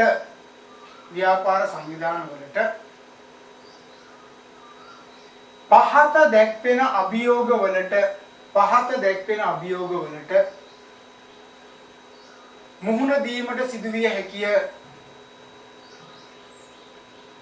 කාර්යඵල ඇගීමේදී ව්‍යාපාර සංවිධාන වලට පහත දැක්වෙන අභියෝග වලට මුහුණ දෙන්න සිද්ධ වෙනවා. මේ බලන්න. දැන් පළවෙනි එකම ගන්නවා අපි මොකද්ද? ඇගීම් කරුගේ වැරදි සහ පක්ෂපාතී භාවිතය. දැන් ඔයාලා දන්නවා සමහර වෙලාවට ඇගීම කරනකොට ඒ ඇගීම් කරු අදාළ කෙනා අඳුරනවා නම් හිතවත් නම් මොකද වෙන්නේ? ඒ විභාගය පාස් කරන. දැන් අර ඔයාලා දන්නේ රියදුරු බලපත්‍ර ගද්දී නේද? ඇගීම් කරු හිතවත් නම් එහෙම නැත්නම් පක්ෂපාතී භාවයක් ඇති කර ගැනීම සඳහා යම් මුදලක් දෙනවා නම් ඒකත් එක ක්‍රියාත්මක වෙනවා. දැන් ඔක හැමතැනම තියෙනවනේ නේ. ඒතකොට එහෙම වුණොත් එහෙම ඇත්තටම කාර්යඵල අගයන එක සාර්ථක නෑ. දැන් අර ඉස්කෝලේ යන කාලේ සමහර ගුරුවරු සමහර ළමයිට හරිය ආදරේ නේ. ඒ ආදරේ වැඩිකම මේ ළමයා හැම වෙලාවෙම පන්තියේ පළවෙනියා කරන්න උත්සාහ කරනවා නේ. ඒ තමන්ගේ විෂයට උපරිම ලකුණු දෙනවා. සමහරට වැරදි. නමුත් ලකුණු දෙනවා පක්ෂපාතී භාවයක් නිසා. හැබැයි ඔය කියන ඒවා ටිකක් ඉහළට එනකොට නෑ. දැන් මේ මට වෘත්තීය පාඨමාලා වලට ගියාට පස්සේ ගුරුවරයාත් එක්ක හිතවත් වෙලා එහෙම දැන් විශ්වවිද්‍යාලෙත් නම් යම් ප්‍රමාණයක් එහෙම කරගන්න ඕනේ. ඉතින් නෑ. පොඩි නිකන් අම්මිශීරීත්වයක් ඕන කෙනෙක් ගාව තියෙනවනේ. නමුත් ඒක ඕව ගිහිල්ලා නෑ. නමුත් ඒ පක්ෂපාතී භාවයත් එක්ක අඩුම ගන්න එක ලකුණක් හරි අඩු වෙලා තියෙනවා නම් සාකච්ඡා කරලා සුවද වෙලා මොනවා හරි කතා බහ කරලා ඒක විසඳ ගන්න පුළුවන් නේද? එතකොට මෙතන අපි කියන්නේ ඕනෝට වඩා පක්ෂපාතී භාවිතය දැක්වුවොත් එහෙම ඇත්තට මේ ඇගීම නිවැරදිව සිද්ධ වෙන්නේ නැහැ. දැන් ඔයාලට මතකද දන්නේ ලංකාවේ අර ඇගීම් තියෙනවනේ. ඇගීම් තියෙනකොට දැන් ඔය ප්‍රොජෙක්ට් එකක් තියෙනවනේ. දැන් විෂයන් 3යි ප්‍රොජෙක්ට් එකක් නේ ආවේ. ඊට පස්සේ ප්‍රොජෙක්ට් එක සබ්මිට් කරන එක අයි කරලා දැම්මනේ. ඒ තියෙන කාර්යේ ඒවා ලක් කරනකොට ඒවා බලන්න එන ගුරුවරු බොහෝ පාසල් වල උඩින් පල්ලෙන් තමයි බලලා යන්නේ. ඇයි? පාසලේ තියෙන පක්ෂපාතී භාවයත් එක්ක ඒ කටයුතු ටික හරියට බලන්නේ නැහැ. හරි? එතකොට මෙන්න මේක නිසා සම්පූර්ණයෙන්ම වෙනස් වෙන්න පුළුවන්. දෙක කාලේ. කාලේ නිසා කොහොමද? දැන් ගන්න දවස් දෙකෙන් මේ ටීම වැඩේ ඉවර කරන්න කියනවා. එතකොට මොකද වෙන්නේ? දවස් දෙකෙන් වැඩේ ඉවර කරන්න කිව්වොත් එහෙම ගහලා දානවා නේ. දැන් ඔයාලට මට හිතන්නකෝ මට කියනවා අනිද්දාට විභාගයක් තියන්න. ටග්ගල් ප්‍රශ්න 60ක් හදලා දෙන්න. කියලා කිව්වොත් එහෙම මොකද වෙන්නේ? අනිද්දාට ප්‍රශ්න 60ක් හදන්න කිව්වොත් එහෙම මම අනිවාර්යයෙන්ම පාස් පේපර් වල තියෙනවා එකතු කරලා ටික ගාලා හදලා දෙනවා නේ. එතකොට ඇත්තටම ඔයාලට උගන්වපු ප්‍රමාණය සහ නව කර්ම කාරණා ඒක රාශි කරලා හරියට ටයිම් එක අරගෙන පේපරයක් හදනවා. එහෙම නැහැ. කාලයත් එක්ක වැඩේ කරනවා. දැන් මතක තියාගන්න අදට මාස 2යි. තව මාසයකට පස්සේ ඔයාලගේ මිඩ් එක්සෑම් එක තියෙනවා. මේ වෙනකොට මම හිතන්නේ කර්ම කාරණා ටික අපි ඉවර කරන කර්ම කාරණා ටික දැනුම් දීමත් එක්ක එයාලා පේපර් එකට අවශ්‍ය කරන දේවල් ටික ගොනු කරනවා. හරි? හිතන්න එපා තව සති තුනකට පස්සේ පේපර් එක හදනවා කියලා. එහෙම එකක් නෑ. ඒ කෙටුපත් කිරීම ඔයාලා දන්නවනේ. ආයතන මට්ටමේ යන විදිය. ඒවා හරියටම ඒ ටයිම් ටේබල් එකත් එක්ක ඒවා ක්‍රියාත්මක වෙනවා. ඒතකොට කාලයත් එක්ක යන්නේ. හදිස්සිය කරන්නේ නෑ. හදිස්සිය කරන්න කිව්වොත් එහෙම එක අසාර්ථකයි. දැන් ලබන සතියේ තියෙනවා ඔයාලගේ සීනියර් බැච් එකේ එහෙම නැත්නම් මේ පාර ෆයිනල් එක්සෑම් ලියන සෙට් එක ලබන සතියේ තුන්වෙනිදා එක්සෑම් ලියනවා නේ. ඒ කට්ටියගේ පේපර් මේ වෙනකොට හැදිලා ඔක්කොම කරලා ලෑස්ති වෙලා ඉන්නේ. දැන් එයාලගේ මම හිතන්නේ පිළිතුරු සටහන් කරන පේපර් එක පවා ඒ අයට යවලා ඔක්කොම කරලා ඇඩ්මිෂන් යවලා ඔක්කොම කරලා ඒව අස්සම් කරලා ඔක්කොම ඉවර කරලා තියෙනවා. මම මේ කියන්නේ කාලය. ඒතර කාලය හරියටම බැලන්ස් කරන ඒ වැඩ ටික යනවා. හැබැයි කාලය කියන එක අඩු වුණොත් හදිස්සිය කරන්න කිව්වොත් එහම ඔයාලා දන්නවා ප්‍රශ්නයක් තියෙනවා. එහෙනම් ඇගීම කියන එක හරියට කරන්න බෑ. දැන් මේ කියන ඇගීම කාර්යඵල ඇගීමක්ම තමයි විභාගාස්ස අපි කරන්නේ නේ. ඔයාලගේ දක්ෂතාවය වගේ ඇගීමකට ලක් කිරීමන්නේ කරන්නේ. ඒතර විභාගය කියන්නේ කාර්යඵල ඇගීමක් තමයි. ඒතර මේ වැඩේ තමයි කරන්න යන්නේ. ඒතර මේ වැඩේ කරනකොට નિયમિત කාලයක් අරගෙන මේ වැඩේ කරන්න ඕනේ. ඒ වගේම මතක තියාගන්න ඒක අදාළ සේවා දායකයා දැනුවත් වෙලා තියෙන්නත් ඕනේ. සේවා යෝජකයා ඒ දැනුවත් කිරීම කරලා තියෙන්නත් ඕනේ. එහෙම නැතු හදිස්සියෙම හෙට ඔයාගේ ඇගීමක් තියෙනවා කියලා එහෙම කියන්නේ නැහැ. ඊගාවට සංවිධානමය දේශපාලනය. මේකත් අතිශයින්ම වැදගත් කාරණාවක් කියන එක ඔයාලා දන්නවා නේ. මේ සංවිධානමය දේශපාලනය ගැන කතා කරද්දී දේශපාලන අධිකාරීත්වයේ දේශපාලන බලය ලබා ගන්න විදිය, දේශපාලන බලය තහවුරු කර ගැනීම සඳහා ක්‍රියාත්මක වෙන විදිය, ඒ කියන්නේ ඉහළ පෙළේ අයත් එක්ක සම්බන්ධතාව පවත්වන එක, සංවිධානත් එක්ක සම්බන්ධතාව පවත්වන එක, මාධ්‍යත් එක්ක සම්බන්ධතාව පවත්වාගෙන යන එක, මූල්‍ය රැස් කරන එක, මේවා ඔක්කොම අපි ඉගෙන ගන්න ඈ. කලබල වෙන්න එපා, ඉගෙන ගන්න. දෙවෙනි සෙමෙස්ටර් එකේ, ඒ කියන්නේ ෆයිනල් සෙමෙස්ටර් එකට යද්දී අනිවාර්යෙන් මේවා අපිට තියෙනවා, අපි ඒවා ඉගෙන ගන්න ඔක්කොම. ඒතකොට දේශපාලනය ගැන එතෙන්දි කතා කරනවා. ඒ විතරක් නෙවෙයි දේශපාලනයත් එක්ක ගෑවිලා යන වෘත්තීය සමිතිය ඒකරාශී වෙලා කරන වැඩපිළිවෙල ගැනත් අපි කතා කරනවා. හරිද? ඒ හින්දා මේක ඇතුලේ ඔය සියලු විෂය කරුණු කාරණා අන්තර්ගත වෙලා තියෙනවා. අපි ඒවා සම්පූර්ණයෙන්ම ඉගෙන ගන්න. සංවිධානමය දේශපාලනය මේ කාර්යඵල ඇගීමේදී විශාල වශයෙන් බලපාන ලංකාවේ දේශපාලනය ඉස්සර තිබුණේ හැමතැනකම දැන් අද ගත්තට පස්සේ ගන්නම දෙයක් නැහැ. හැම ආයතනයකම දේශපාලනය ගිහිල්ලා රිංගලා ගිහිල්ලා කාර්යඵල අගයන්න බෑ. දැන් පොදු ජන පෙරමුණේ කිව්වොත් එම කාර්යඵල අගයන්න බෑ. එක්සත් ජාතික පක්ෂේ ඒ ආණ්ඩුව ඉන්නකොට ඒක කරන්න බෑ නේ. එතකොට මේ වගේ ලොකු ප්‍රශ්න ශ්‍රී ලංකා නිදහස් පක්ෂෙම ඒ කාලේ. ඒතකොට ඒ අය තමයි බලවත් නේ.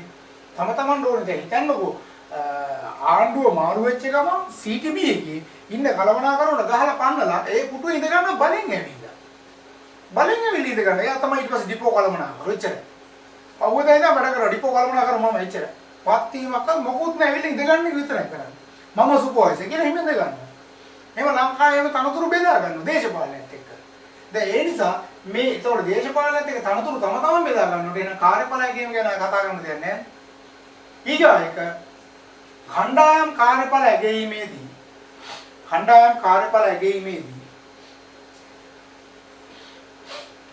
අවධානය යොමු කළ යුත්තේ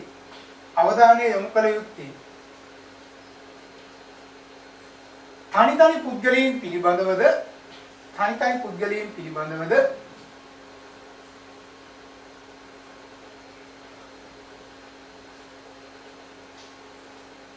නැතහොත් खंडायम कार्यඵල පිළිබඳවද යන ගැටලුව. खंडायम कार्यඵල ඇගීමේදී අවධානය යොමු කළ යුත්තේ තනි පුද්ගලයන් පිළිබඳවද නැතහොත් खंडायम कार्यඵල පිළිබඳවද යන ගැටලුව. දැන් එනම් පැහැදිලි ඔයාලා දන්නවා ටීම් එකක कार्यඵල අගයනකොට එක් පුද්ගලයා පිළිබඳව තනියෙන් कार्यඵල ඇගීමට ලක් කරලා යම් තැනකට එනවද? එහෙම නැත්නම් खंडायमක් විදියටම සැලකිල්ලට ගන්නවද නේ?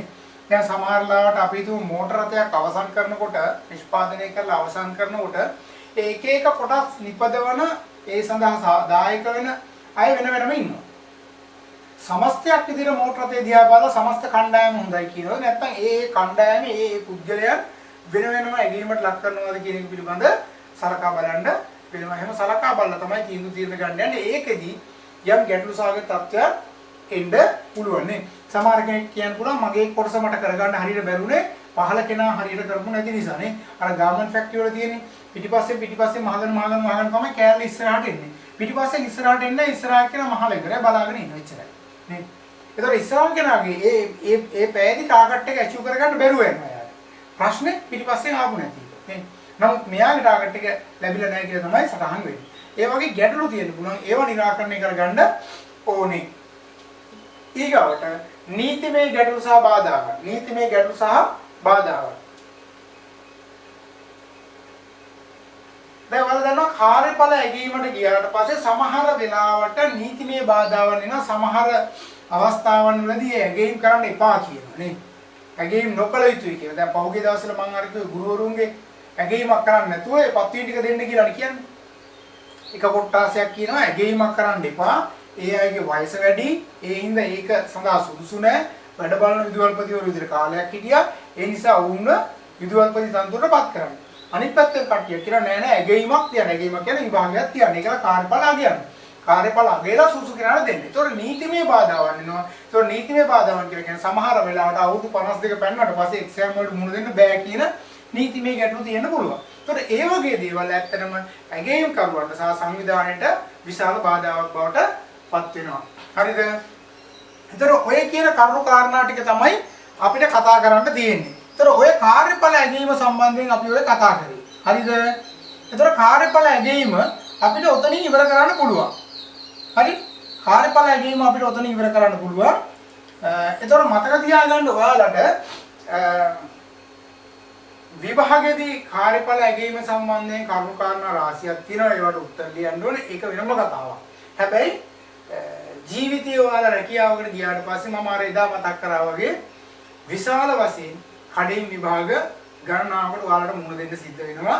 ඒ විතරක් නෙවෙයි ඒවා සාර්ථකව ජයග්‍රහණය කිරීම තුළ තමයි ඔයාලට ඉස්සරහට යන්න පුළුවන් වෙන්නේ. ඔයාලා දන්නවා දැන් වෛද්‍යවරයෙක් වෙන්න හිතන්නකෝ නේද? අපස සාමාන්‍ය පෙළ පාස් වෙලා උසස් පෙළ පාස් වෙලා විශ්වවිද්‍යාලයට ගිහලා විශ්වවිද්‍යාලයේ තියෙන කඩින් විභාග කීයක් තියෙනවද? අවුරුදු 4 අන්තිමේදී 5යි නේද? ඊට පස්සේ රෝහලකට දාලා ඒ රෝහලේ ඒ අදාළ සායනික කටයුතු වලට මුහුණ දීලා ඒ ඇගීම් වලින් පාස් වෙලා තමයි පළවෙනි පත්වීම එයා වෛද්‍යවරයෙක් විදිහට ගන්න. ඒ විදිහට අරගෙන එයාට ඊට පස්සේ විශේෂඥ වෛද්‍යවරයෙක් වීම සඳහා නේද? රෙජිස්ට්‍රාර් කෙනෙක් වෙලා සීනියර් රෙජිස්ට්‍රාර් කෙනෙක් වෙලා ඊට පස්සේ ඒක ප්‍රැක්ටිස් කරලා තියෙන වයෝ එක්සෑම් ටිකයි මේ ටික ඕම් පාස් වෙලා ඊට පස්සේ විදේශ රටකට ගිහලා නැවත පුහුණුවකුත් අරගෙන ආවට පස්සේ තමයි ලංකාවේ විශේෂඥ වෛද්‍යවරයෙක් කියලා පිළිගන්නේ. ඒකෝර හිතන්නකෝ එහෙනම් විභාග කීයක් තියෙනවද කියන්නේ? ඒතකොට මේ විභාග ඔක්කොම පාස් වුනේ නැත්නම් එතන එන්න බෑ. දැන් ඔයාලා දන්න මහාචාර්යවරු ආචාර්යවරු කියන අය ගත්තාට පස්සේ නේද සාමාන්‍ය පෙළ උසස් පෙළ පාස් වෙලා විශ්වවිද්‍යාලය ගිහලා උපාධිය අරගෙන ඒක පන්ති සාමාන්‍යයට ඇතුළු අරගෙන ඊට පස්සේ ඒවට අමතරව තව අපි කියන්නේ රිසර්ච් කරලා ඒ තොරතුරු එක රාශි කරලා MBA එකක් කරලා ඒ MBA එකකින් පස්සේ ඊට පස්සේ තව PhD එකක් කරලා සමහරවිට PhD දෙකක් කරලා විශ්වවිද්‍යාල කීපයක් එක්ක සම්බන්ධ වෙලා ඒ විශ්වවිද්‍යාල වල ඉගෙනීම් කටයුතු වල නිරත වීම තුළ ඊට පස්සේ මහාචාර්ය පදවි හම්බ වෙනවා. ඒතර මේවට යද්දි කීයක් නම් කඩේන් තියනවද නේ? ඒවා ඔක්කොම සාර්ථකව වැඩි ඉවර කරගත්තොත් තමයි ඉහළට යන්න පුළුවන් වෙන්නේ. ඒතකොට මේ වෙනකොට ඔයාලත් විභාග ලියලා ඇති සැලකිය යුතු ප්‍රමාණයක්. එහෙනම් මතක තියාගන්න ජීවිතේ එහෙම කඩේන් විභාග තියෙනවා. මගේ මතකයේ විදියට මම මේ වෙනකොට විභාග 80 ගණනක් ලියලා තියෙනවා. හරිද? එක විභාගයක්වත් මම දැනුවත්ව අසමත් වෙලා නැහැ. හරි? ඒ නිසා මට සතුටු වෙන්න පුළුවන්. එහෙනම් ඔයාලටත් ඒ වගේ අනාගතයේ විභාග තියෙනවා. ඒවට මුහුණ දීලා සාර්ථකව ඒකේ පියවර ඉස්සරහට එන්න ඕනේ. එතකොට ඇගීම් කරන ආකාරය සම්බන්ධව විවිධ ආයතන පාවිච්චි කරන ඒ ෆෝම් ඉදිරියේදී මම ඔයාලට ලබලා දෙන්න සැලසුම් කරනවා. හරිද? රයිට්. ඊගාවට අපිට එන යන්න වෙනවා අලුත් මාතෘකාවකට. තේරුණාද? ඊගාවට අපිට යන්න වෙනවා අලුත් මාතෘකාවට. මාතෘකාව ලියා ගන්නකො. සංවේතන කළමනාකරණය. මාතෘකාව ලියා ගන්න. සංවේතන කළමනාකරණය. එතකොට සංවේතන කියන්නේ මොනවද? සංවේතන ඇයි වැදගත් වෙන්නේ? නේද? සංවේතන නිවැරදිව සටහන් නොවුනොත් සංවිධානයකට මොකද වෙන්නේ? සේවකයෝ මොන වගේ දේවල් කරයිද? මේ කරුණු කාරණා පිළිබඳව තමයි මේකෙදි අපි කතා කරන්න යන්නේ. මොකද ඔයාලා අද ඉගෙනගෙන බලාපොරොත්තු වෙන්නේ රැකියාවක් කරන්න. ඒ රැකියාව ආස්සේ ඔයාට හම්බ වෙන්නේ මොනවාද? මෙන්න මේ කියන එක. මොකද්ද? ඔය කියන සංවේතනේ. ඕක ගන්න නේද ඔයා මහන්සි වෙන්නේ?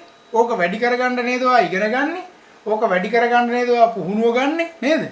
එතකොට ඕක වැඩි තැනකට නේද ඔයා යන්නේ? එහෙනම් සංවේදන කළමනාකරණය කියන එක අතිශයින්ම සංවිධානයේටත් සේවකයාටත් වැදගත්. සේවකයා වැඩි කරලා ගන්න උත්සාහ කරනවා, සංවිධාන අඩු කරලා දෙන්න උත්සාහ කරනවා. ඒක නේද ඇත්ත කතාව නේද? ඔයාලා බලාපොරොත්තු වෙනවා ලොකුට හම්බ වෙනවා නම් හොඳයි කියලා. හැබැයි ව්‍යාපාරي බලාපොරොත්තු වෙන ඕක ටිකක් අඩුවෙන් ගෙවුවා නම් හොඳයි කියලා. හරිද? එහෙනම් අපි අද දවසේ අපි ඕකත් පටන් ගන්නවා. ඕකත් පටන් ගන්න සමහරවිට අපිට අද දවසේ තුල සංවේදන කළමනාකරණය සම්පූර්ණයෙන්ම ඉවර කරගන්න බැරි වෙනවා. නමුත් අපි සංවේදන කළමනාකරණය නම් අද පටන් ගන්නවා. ලියා ගන්න මාතෘකාව සංවේදන කළමනාකරණය composition management. හරිද? හරි. එහෙනම් මාතෘකාව ලියාගත්තා. මතක තියාගන්න එහෙනම් මේකෙදි සංවේදන කියලා කියන්නේ අපි කියන වේතන දිරිදීමනා සහ අනිකුත් දීමනා කියලා. හරිද? මෙන්න මේ තුනේ එකතුව තමයි යම් කිසි අවස්ථාවක සේවකයෙකුට හම්බ වෙන වැටුපක් සම්පූර්ණ වැටුප කියලා අපි සැලකන්නේ. එතකොට මේ වැටුප තීරණය කරනවා කියන එක ලේසි පාසු කාර්යයක් නෙවෙයි. හරිම අමාරු වැඩක්. හේතුව තමයි සේවකයෙකු ආකර්ෂණය කරගන්න. සංවිධානයට ගන්න වැටුප පදනම් වෙනවා නේද? වැටුප දිහා බලලා ඔය රස්සාවට යනවද නැද්ද කියලා තීරණය කරනවා. ඒ වගේම සේවකයා දිගු කාලීනව අපි ගාව තියාගන්නත් වැටුප වැදගත් වෙනවද නැද්ද? වැටුප වැදගත් වෙනවා. ඒ වගේම සංවිධානයේ පැත්තෙන් ගත්තට පස්සේ සංවිධානයේ තියෙන වියදම් වලින් අංක එකම තමයි ඔය සේවක වේතන. දැන් හිතන්නකෝ සේවකයෝ 5000ක් 10000ක් ඉන්න ආයතනයක සේවකයෝ 5000ක් ඉන්නවා. දැන් සමහර ගාමන්ට් ෆැක්ටරි තියෙනවා සේවකයෝ 3500යි 4000යි. 3000ක් ඉන්නවා. 30000කට වඩා වැටුපක් යනවා. ආසන්න වශයෙන් හිතන්නකෝ 40000ක් කියලා. මේ 4 වරක් 3 12යි. බිංදු 3යි 7යි. බිංදු 7යි කියලා කියන්නේ රුපියල් කීයක්ද? කෝටි 12ක් මාසේ වැටුප් සඳහා යනවා. හරිද? එතකොට මෙහෙම ගෙවන්න සිද්ධ වෙනවා. එතකොට මේක විශාල මුදලක් නේ. ඒ නිසා කලමනාකරුවන්ට සිද්ධ වෙනවා මේක හරියටම බැලන්ස් කරගන්න. ඔයාලා දන්නවා එතකොට වැටුප් ගෙවනකොට ඔක්කොටම එක සමානව ගෙවන්නේ නැහැ නේ. টপ මැනේජ්මන්ට් එකක් වෙනම තියෙනවා. නේද? මිඩල් මැනේජ්මන්ට් එකක් වෙනම තියෙනවා. ලෝ එකක් වෙනම තියෙනවා. ඊට පස්සේ සුපර්වයිසර්ලා වෙනම ඉන්නවා නේද? ඊට පස්සේ සාමාන්‍ය ලීඩර්ස්ලා වෙනම ඉන්නවා. ඊට පස්සේ ලේබර්ස්ලා ওই විදිහට කැටගරි කරලා තියෙනවා. එතකොට මේ වැටුප් එක විදිහට තමයි හදලා තියෙන්නේ. එතකොට ලංකාවේ රාජ්‍ය සේවයේ වැඩිම වැටුපක් ලබන සේවකයා කවුද? ජනාධිපති ලේකම්. ජනාධිපති ලේකම් තමයි රාජ්‍ය සේවයේ ඉහළ වැටුපක් ගන්න ඕනේ. නමුත් ඔයාලා දන්නා සංස්ථාවලිය ගත්තාට පස්සේ සංස්ථාවල වැටුප් විවිධාකාරයෙන් තීරණය වෙනවා. දැන් විදුලි බල මණ්ඩලයේ වැඩට යන්න කැමති බොහෝ අය. නේද? කංජතෙල් නීතික සංස්ථාවේ වැඩට යන්න කැමති. ඒවා හිතා ගන්න බෑ. දැන් සමහරට පරිපාලන සේවය පාස් වෙලා ගිය කෙනෙක් හොඳද විදුහල්පති කෙනෙකුට හම්බෙන්නේ රුපියල් 38900ක් වගේ ගන්න. නමුත් අර එන කම්කරුවෙක් ගන්නවා පංචේතන නීතික සංස්ථාවේ කම්කරුවෙක් ගන්නවා සමහර රුපියල් 90000ක් 1,20,000ක් කම්කරුවෙක් නේ. ඒතකොට මේ සංස්ථාව විදුලි බල මණ්ඩලයේ වගේම වෝටර් බෝඩ් එකේ ඉහළ වැටුප් ගන්නවා. ඒ හින්දා මතක තියාගන්න ඔයාලට අවස්ථාවක් හම්බුනොත් එහෙම ඔය විදුලි බල මණ්ඩලයේ වෝටර් බෝඩ් එකේ ටෙලිකොම් එකේ වරාය අධිකාරියේ මේ වගේ තැන් වල රස්සාවක් හම්බුනොත් පැනගෙන යන්න ඇත්තටම. ලංකාවේ සැලකිය යුතු වැටුපක් හම්බ වෙනවා. එහෙම නැතුව රාජ්‍ය සේවය තුල ගත්තට පස්සේ හම්බෙන වැටුප බොහොම සීමාකාරී. මම අර කිව්වේ මීට කලින් මම ඔයාලට මතක් කරේ. දැන් මේ පාර ගත්ත බැජ් එකේ ඇස්සේ ඉංග්‍රීසි මාධ්‍යයෙන් උපාධිය හදාරපු අය, කල්පනාකරන උපාධිය අවසන් කරපු අය, ඊට පස්සේ සයන්ස් විද්‍යා විෂයන් හදාරලා උපාධිය අවසන් කරපු අය, කලා විෂය දාරා මේ වගේ විෂය දාරා හදාරලා උපාධිය අවසන් කරපු බහුතරයක්. හරි රුපියල් 20000ට ගිහිල්ලා තියෙනවා. කරන්න දෙයක් නැති නිසා නේ. ඒතකොට හිතන්න ඔය වැටුප 20000ට තීරණය වෙද්දි සමහරෙක් ඒකට කැමති වෙලා යන්න ඇති. නමුත් තවත් සමහරක් ඒකට කැමතිව අයින් වෙච්ච අයත් ඉන්නව නැතුවම නෙවෙයි නේද? දැන් හිතන්න හොඳට ඉගෙනගෙන උඩටම ගිහිල්ලා නිකන් ඔයාව පල්ලෙහාට දාන්න වගේ වැඩක් නේද මේ කරලා තියෙන්නේ. දැන් 20000ක් දෙනවා කියලා කියන ඔයාව ඇත්තටම ඔයාගේ දැනුම හැකියාව කුසලතා ආකල්ප මේ ඔක්කොම ඔයා පල්ලෙහාට තුප්පුවට දාවනේ. ඇයි ඔයාට 20000ක් දෙනවා කියලා කියන්නේ නේ මෙච්චර ඉගෙන ගත්ත කෙනාට. ඒක අසාධාරණයි නේද? ආණ්ඩුවේ රස්සා දෙන්න නැත්නම් ඕකේ භාගයකට හරි ගානක් අරගෙන ඇතුළට දාලා ඒකට සම්පූර්ණ වැටුප දීලා ඒ විදිහට යන්න නේද? එහෙම නැතු ඔක්කොම දැන් කියන්න පුළුවන් එහෙනම් උපාධිධාරී ඒ ලෙවල් ඉවර කරපු ඔක්කොම අපි රජයට ගන්නවා. එන්න රජයට. රුපියල් 10,000 ගානේ දෙනවා. ඉවරයි වැඩි. එහෙම වැඩක් නැහැ නේ. ඒ නිසා ඒක හරියට බැලන්ස් කරගන්න ඕනේ. ඒතකොට සංවිධානයකට මතක තියාගන්න මේ වැටුප තීරණය කරාට පස්සේ මේ වැටුප නිසා තමයි අදාළ සේවකයා ආයතනය ASCII ඉන්නවද නැද්ද කියලා තීරණය වෙන්නේ. ඒතකොට එනවා මෙයා තබා ගැනීමේ සමස්ත වැඩපිළිවෙල සංවේතන කළමනාකරණය ASCII සිද්ධ වෙනවා. මේක බොහෝම නිවිහනෙල්ල කරන්න ඕන වැඩක්. හදිස්සිය කරන්න බෑ. එක එක සේවකයාට එක එක මට්ටමේ වැටුප් තීරණය කරන්න බෑ. දැන් රජයේ වැටුප් පිළිබඳව බලන්න කොච්චර ගැටලු තියෙනවද කියලා නේද? හැමදාම ස්ට්‍රයික් තියෙනවනේ අපිට දකින්න පුළුවන්. ඇයි වැටුප් පිළිබඳව තියෙන දුර්වලතාවය. සමහරට කියන මේ අයට වැඩි අපිට අඩුයි. ඒ නිසා මේක ස්ට්‍රයික් කරනවා. මම පහුගිය කාලේ අර කෝච්චි ස්ට්‍රයික් එකක් එහෙම ගිහිල්ලා පස්සේ කරලියට හොඳ මාතෘකා කීපයක් ආවේ. බලනකොට ඒ අය රුපියල් 5000ද 10000ද වැඩි කරන්න කියලා තමයි ස්ට්‍රයික් කරේ මුළු ලංකාවේ. හැබැයි ඒ ස්ට්‍රයික් කරපු අයගේ වැටුප බලනකොට සමහරවිට ලක්ෂ 3යි 3,50,000යි 2,75,000යි එහා තමයි මේ අය වැටුප් ගන්නේ. එහෙම වැටුප් අරගෙන තමයි ස්ට්‍රයික් කරේ. රුපියල් 5000ද 8000ද වැඩි කරන්න කියලා. ඒතකොට හිතන්නකෝ මිනිස්සු විදිහට අනිත් අයට සේවා සැපීමේදී ඔයාට යම් වැටුපක් හම්බ වෙනවා නම් ඒ වැටුපට සාධාරණ සේවාවක් ඔයා කරනවාද කියන එක හදවතට එකඟව තීරණය කරලා වැඩ කරන්න. මොකද මම නම් කියන්නේ ගන්න වැටුපට සාධාරණයක් ඉෂ්ට වුනේ නැත්තම් ඒක අර પરම්පරා ගානකටම අනිත් පැත්තට යන කතන්දරයක් නේ. මොකද මහ ජනතාවගේ සල්ලිනේ නේ. රාජ්‍ය සේවකයෙක් සමහරවිට රස්සාවේ පුටුවේ ඉඳගෙන අස්සම් කරන්න බෑ හෙට එන්න කිව්වොත් අපි මේ මනුස්සයත් එක්ක කතා කරන්නේ නැතුව හෙට එන්න කිව්වට මේ මනුස්සයා ඇවිල්ලා තියෙන සමාඩ යාපනේ ඉඳලා නේ. ඒතකොට මේ මනුස්සයා ආපහු කොහොමද ගිහිල්ලා එන්නේ නේ? ඇවිල්ලා තියෙන විදිය මම දන්නවා අර දැන් යම් ප්‍රමාණයකට ඒක නිවැරදි වෙලා තියෙනවා. ඉස්සර සේවක අර්ථසාධක කර්මුදල් ගන්න ගියාට පස්සේ සේවක අර්ථසාධක කර්මුදල් ගන්න මෙහෙම බිල්ඩින් එකේ මෙහෙම නැගෙන 15ට වගේ එන්න ඕනේ. වයසකයි එන්නේ. 15ට ආවට පස්සේ කියනවා ඕක අරන් ගිහලා යන්න 4න් අස්සම් කරගෙන ඉන්න කියලා. ඊට පස්සේ මේ මනුස්සයා පඩි ටික බෑගෙන රාජ්‍යහරි සීයාරි එන්න ඕනේ 4ට. 4ට අරන් ආවට පස්සේ ආපහු යන්න කියන ඕක 4ට පෙන්නන්න කියලා. මේ 4ට ගියාට පස්සේ ඊට පස්සේ කියන ඕකට තව මුද්දරයක් ගහ ගන්න ඕනේ. දැන් මුද්දරය ගන්න එන්න ඕනේ මේ එළිය කඩේට. දැන් 12ක් පැනනවා. ඊට පස්සේ තේ එකක් හරි හදිසියෙ බීල ඕන නැගගෙන ඇදි මේ අය කැමරට ගිහින්. නේ. ඊට පස්සේ කියන හරි ඕම ඉන්න හදිස්සි නෑ මේ මාත් එළියට ගියා පොඩ්ඩක් ඕම ඉන්න කියලා දවසම රස්තියාදු කරලා සමහරවල්ලාට එදා මේ වැඩේ වෙන්නේ නැහැ. ආයෙ දවස් දෙක තුනක් යන්න දෙනවා. නේ ඒ කියත් සමහරවල්ලාට ෆින්ගර් ප්‍රින්ට් එක තියාගෙන නෑ මොකක් හරි අඩුපාඩුවක් ආයෙ ඉන්න කියන හිතාගන්න බැරි විදිහට මේවා ලේට් වෙලා තියෙනවා. ඒ නිසා මතක තියාගන්න මේ තමන්ට හම්බ වෙන වැටුපත් එක්ක තමන් රස්සාව කරනකොට රස්සාව එකට ගන්නකොට අපි කියන රාජකාරියේ දේවකාරියට වඩා උතුම් කියලා සැලකුවාට නමුත් ඒක මිනිස්සු විදිහට කරනවාද කියන එක පිළිබඳ ගැටලුවක් තියෙනවා අපිට. ඒ නිසා ඔයාලා මේ මට්ටමට වැටෙන්න එපා. හේතු කාරණා කීපයක් එක්ක එකක් උපාධිධාරියෙක් විදිහට මෙතන ඉන්න බහුතරයක් 95කටත් වඩා වැඩි ප්‍රමාණයක් උපාධිධාරීන් ඉන්නේ. ඒතර උපාධිය ඉවර කරනවා වගේම මේ වගේ පාඨමාලා තුලින් ගන්න විෂය කරුණු සහ ඒ ආකල්පමය දැනුමත් ඒක රාශි කරගෙන හරියට ඒ වැඩේ කරන්න. හරිද? ඒතර වැටුප කියන එක තමන්ට හම්බෙන ප්‍රධාන වරප්‍රසාදයේ මේ දක්වා සමානලට ඔයාගේ පළවෙනි වැටුප ඔයාගේ අතට හම්බෙද්දී බර දැනේ ඔයාට මම මේක ඉස්සෙල්ලා මොනවද කරන්න කියලා අපි තීරණය කරන්නේ. ඒතර අම්මයි තාත්තා ඉන්නවනේ ඉතින් අම්මයි තාත්තාලා තමයි මේකේ මොන හරි ඉස්සෙල්ලා අරගෙන යන්නේ කියලා අපි එහෙම කරනවා. ඊට පස්සේ ආගමික කටයුතු වල කීයක් හරි අපි අයින් කරන්න ඕනේ කියලා එහෙමත් කරනවා නේ.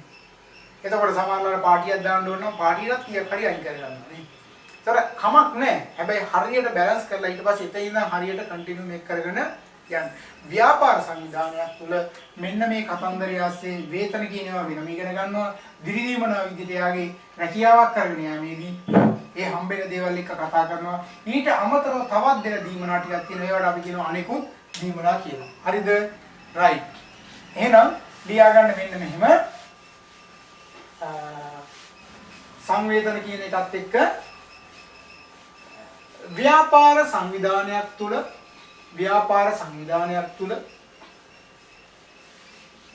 සේවකයන්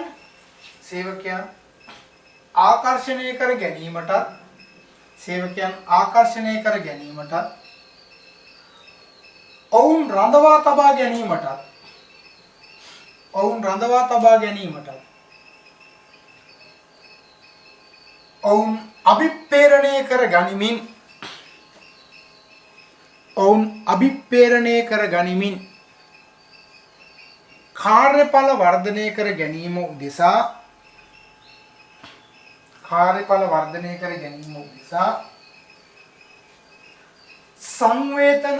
සංවේතන අතිශයින්ම වැදගත් වන අතර සංවේතන තීරණය කිරීමේදී සංවිධානයක් ඊතා මනවින් ඒ සඳහා අවධානය යොමු කළ යුතුය. හරි ඡේදකින් ලියා ගන්න මෙහෙම සංවේතන යනු වේතන දිරිදීමනා සහ අනෙකුත් ප්‍රතිලාභවල එකතුවක් ලෙස හඳුනා ගනී. විභාගයට අහලා තිබුණා සංවේතන පද්ධතියක ඇතුළත් වන්නේ මොනවද? වේතන, දිරිදීමනා සහ අනෙකුත් ප්‍රතිලාභ. හරිද? මෙන්න මේක දාගන්න උතන සංවේතන කියලා දාලා වේතන, දිරිදීමනා සහ අනෙකුත් ප්‍රතිලාභ කියලා.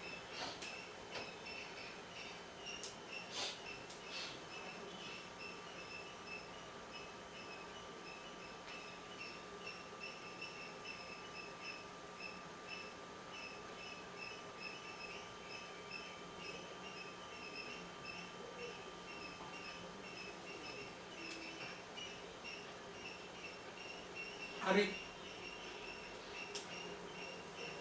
එහෙනම් ඔන්න සංවේදන ප්‍රධාන කරුණු තුනකින් සමන්විත වෙනවා.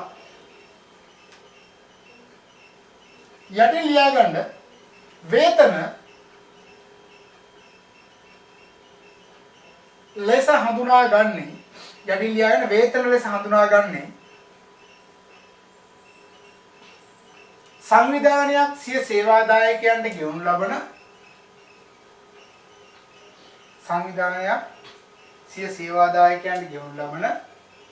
වැටුප් සහ පඩිවේ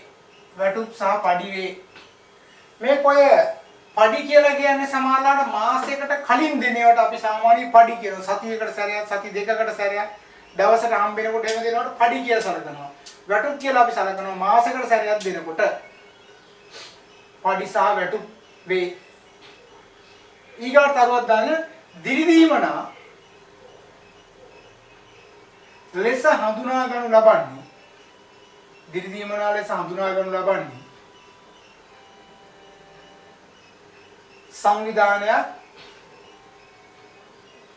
සංවිධානයක් සිය සේවාදායකයින්ගේ විශිෂ්ට කාර්යඵල සඳහා කරනු ලබන ගෙවීම් වේ. දැන් කාර්යඵල දිහා බලලා තමයි ඒක දෙන්නේ. එහෙම නැතු මාසෙකට දෙන එකක් නෙවෙයි ඒක. හරි. ඊගාවට වෙනම තරුවක් දාලා අනෙකුත් ප්‍රතිලාභ ලෙස හඳුනා ගනු ලබන්නේ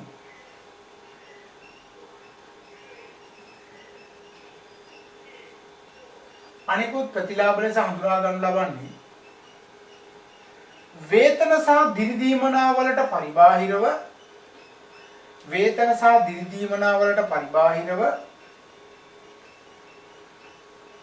සේවාදායකයින්ගේ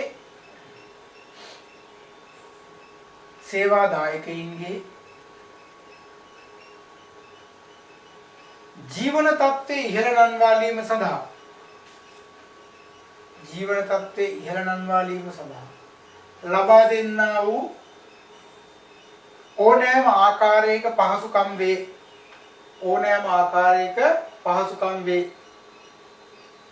ඒ අර්ථයේ තියෙන සුබ සාධන පහසුකම් ගැන අපි කතා කරනවා. එහෙනම් නිතර උදාහරණයක් ආය අවශ්‍ය වෙන්නේ මේ තුන ගැන අපි ඊගාට වෙනම කතා කරනවා. ව්‍යාපාර සංවිධානයක් ඔය වේතන පද්ධතියක් හදාගන්න විදිය, ඒ සංවේතන පද්ධතිය කාර්යඵල පදනම් කරගෙන හදාගන්නත් පුළුවන්.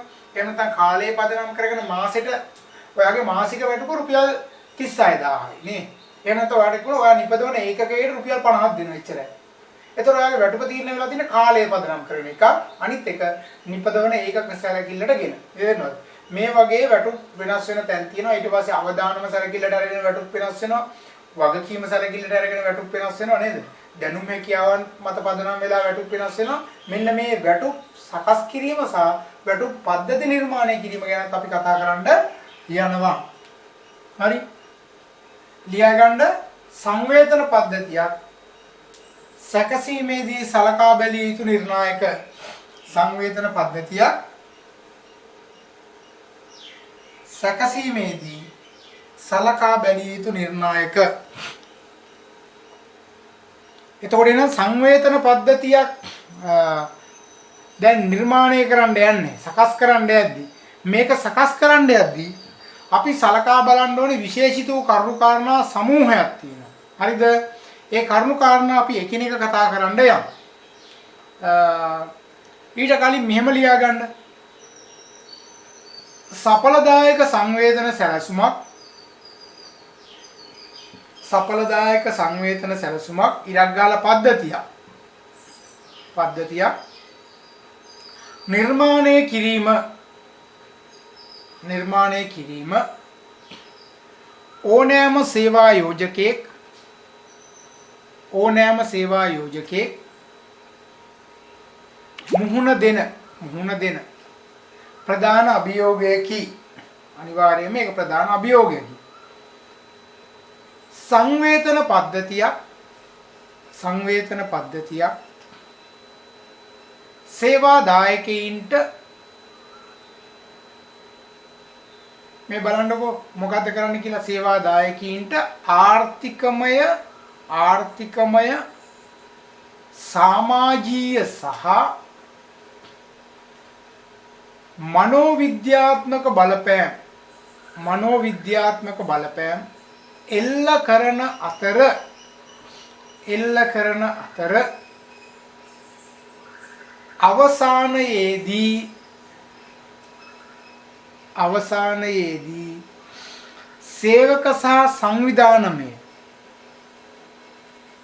සේවක සහ සංවිධානමය කාර්යඵලවලට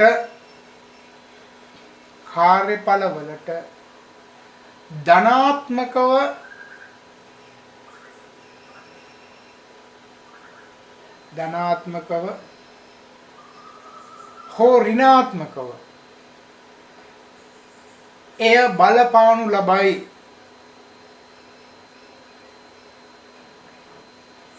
ඒ අනුව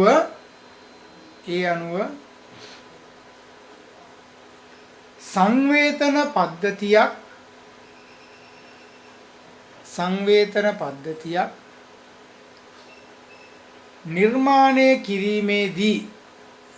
නිර්මාණය කිරීමේදී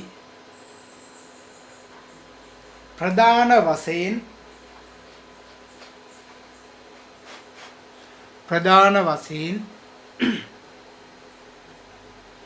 පහත දැක්වෙන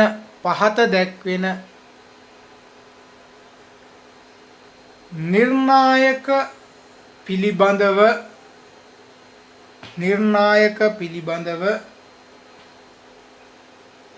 මූලිකවම සලකා බැලීම අතිශයින් වැදගත් වේ. හරිද? දැන් එනවා අපි පල්ලෙහා කතා කරන්න යන නිර්ණායක ඇත්තටම අතිශයින්ම වැදගත්. දැන් මේකේ කියන කාරණාවක් තමයි වැටුප කියන එක බලන්න ආර්ථිකමය සමාජීය නේද? කෙනෙකුගේ වැටුප සමාජ තත්ත්වය පෙන්වන්නත් වැදගත් එකක් විදිහට සලකනවා. ඒ වගේම ඒක මනෝවිද්‍යාත්මක බලපෑමක් එල්ල කරනවා. දැන් ඔයාලට හම්බ වෙන වැටුපත් එක්ක ඔයා වැඩ කරනවා විතරක් නෙවෙයි, මනසේ ක්‍රියාකාරීත්වයත් එක්කත් ඔයාලට ටිකක් පොඩ්ඩක් අඩුපාඩු දැනෙන එක, මිනිසුත් එක්ක කතා බහ කරනකොට අර ඔයාගේ සතුට කියන එක නේද? මේක එහෙම වෙන එක තීරණය වෙනවා මොකක් එක්කද? ඔයා ගන්න වැටුපත් එක්ක. ඒතකොට ඔයා සතුටින් ඉන්නවද නැද්ද කියන එක තීරණය වෙලා තියෙනවා. ඇත්තට මොකක් එක්කද? වැටුපත් එක්ක. ඒක හරි නේද? දැන් සමහර වෙලාවට එහෙනම් ওই වැටුප අර කියන්නේ මිනිස්සුන්ට පිස්සු හැදෙන්නත් හේතුවක් වෙන්න පුළුවන් නේද? මනෝවිද්‍යාත්මක වෙල්ල කරන බලපෑමත් එක්ක පිස්සු හැදෙන්නත් පුළුවන්. හරිද?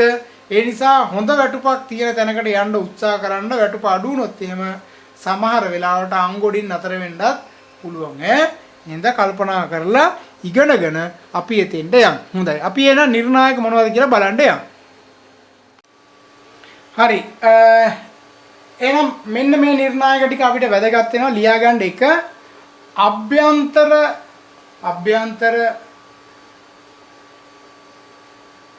බාහිර සහ নিরপেක්ෂ සාධාරණත්වය.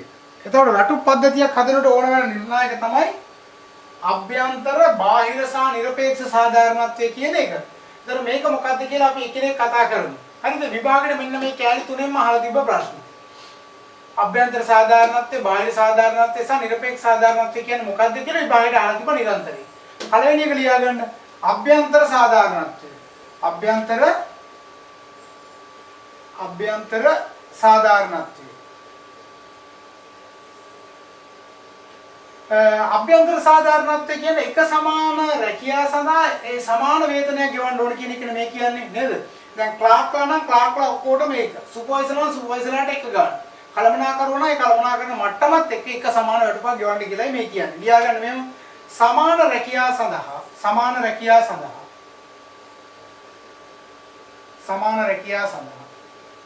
සංවේතන ගෙවිය යුතු බව සමාන රැකියාව සඳහා සමාන සංවේතන ගෙවිය යුතු බව මින් අදහස්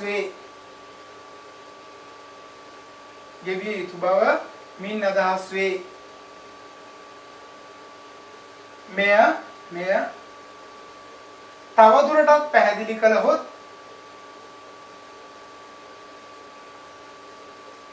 සංවිධානයේ තුල එකම ආකාරයේ ශ්‍රමය සඳහා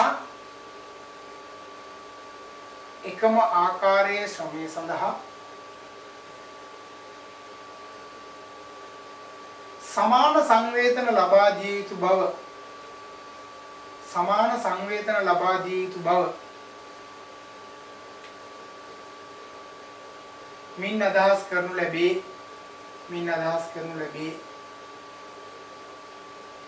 හරිද? එහෙනම් සමාන සංවේදන වල ගෙවන්නේ හැමෝම එක හා සමානව නම් ඊකට බාහිර සාධාරණත්වය.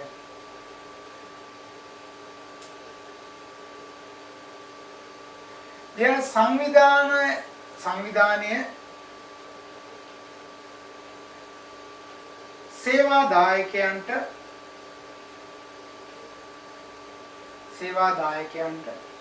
වෙනත් තරඟකාරී සංවිධානවල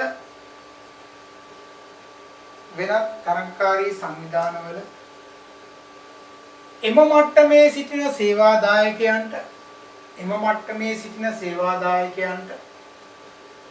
ගෙවනු ලබන්නා වූ වේතනවලට සමාන වේතනයක්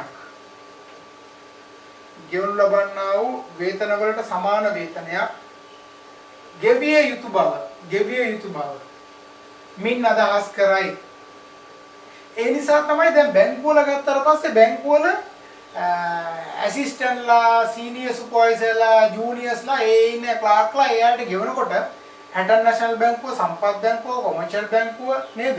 DFCC බැංකුව මේ විදිහට වාණිජ්‍ය බැංකු ලංකාවේ 25ක් තියෙනවා. ඒ 25 ඇතුළෙම වැටුප් ගෙවනකොට යම් මට්ටමක සමානත්වයක් තියෙනවා. පොඩි රුපියල් 10,000 2000 අඩු වැඩි වෙන්න පුළුවන්.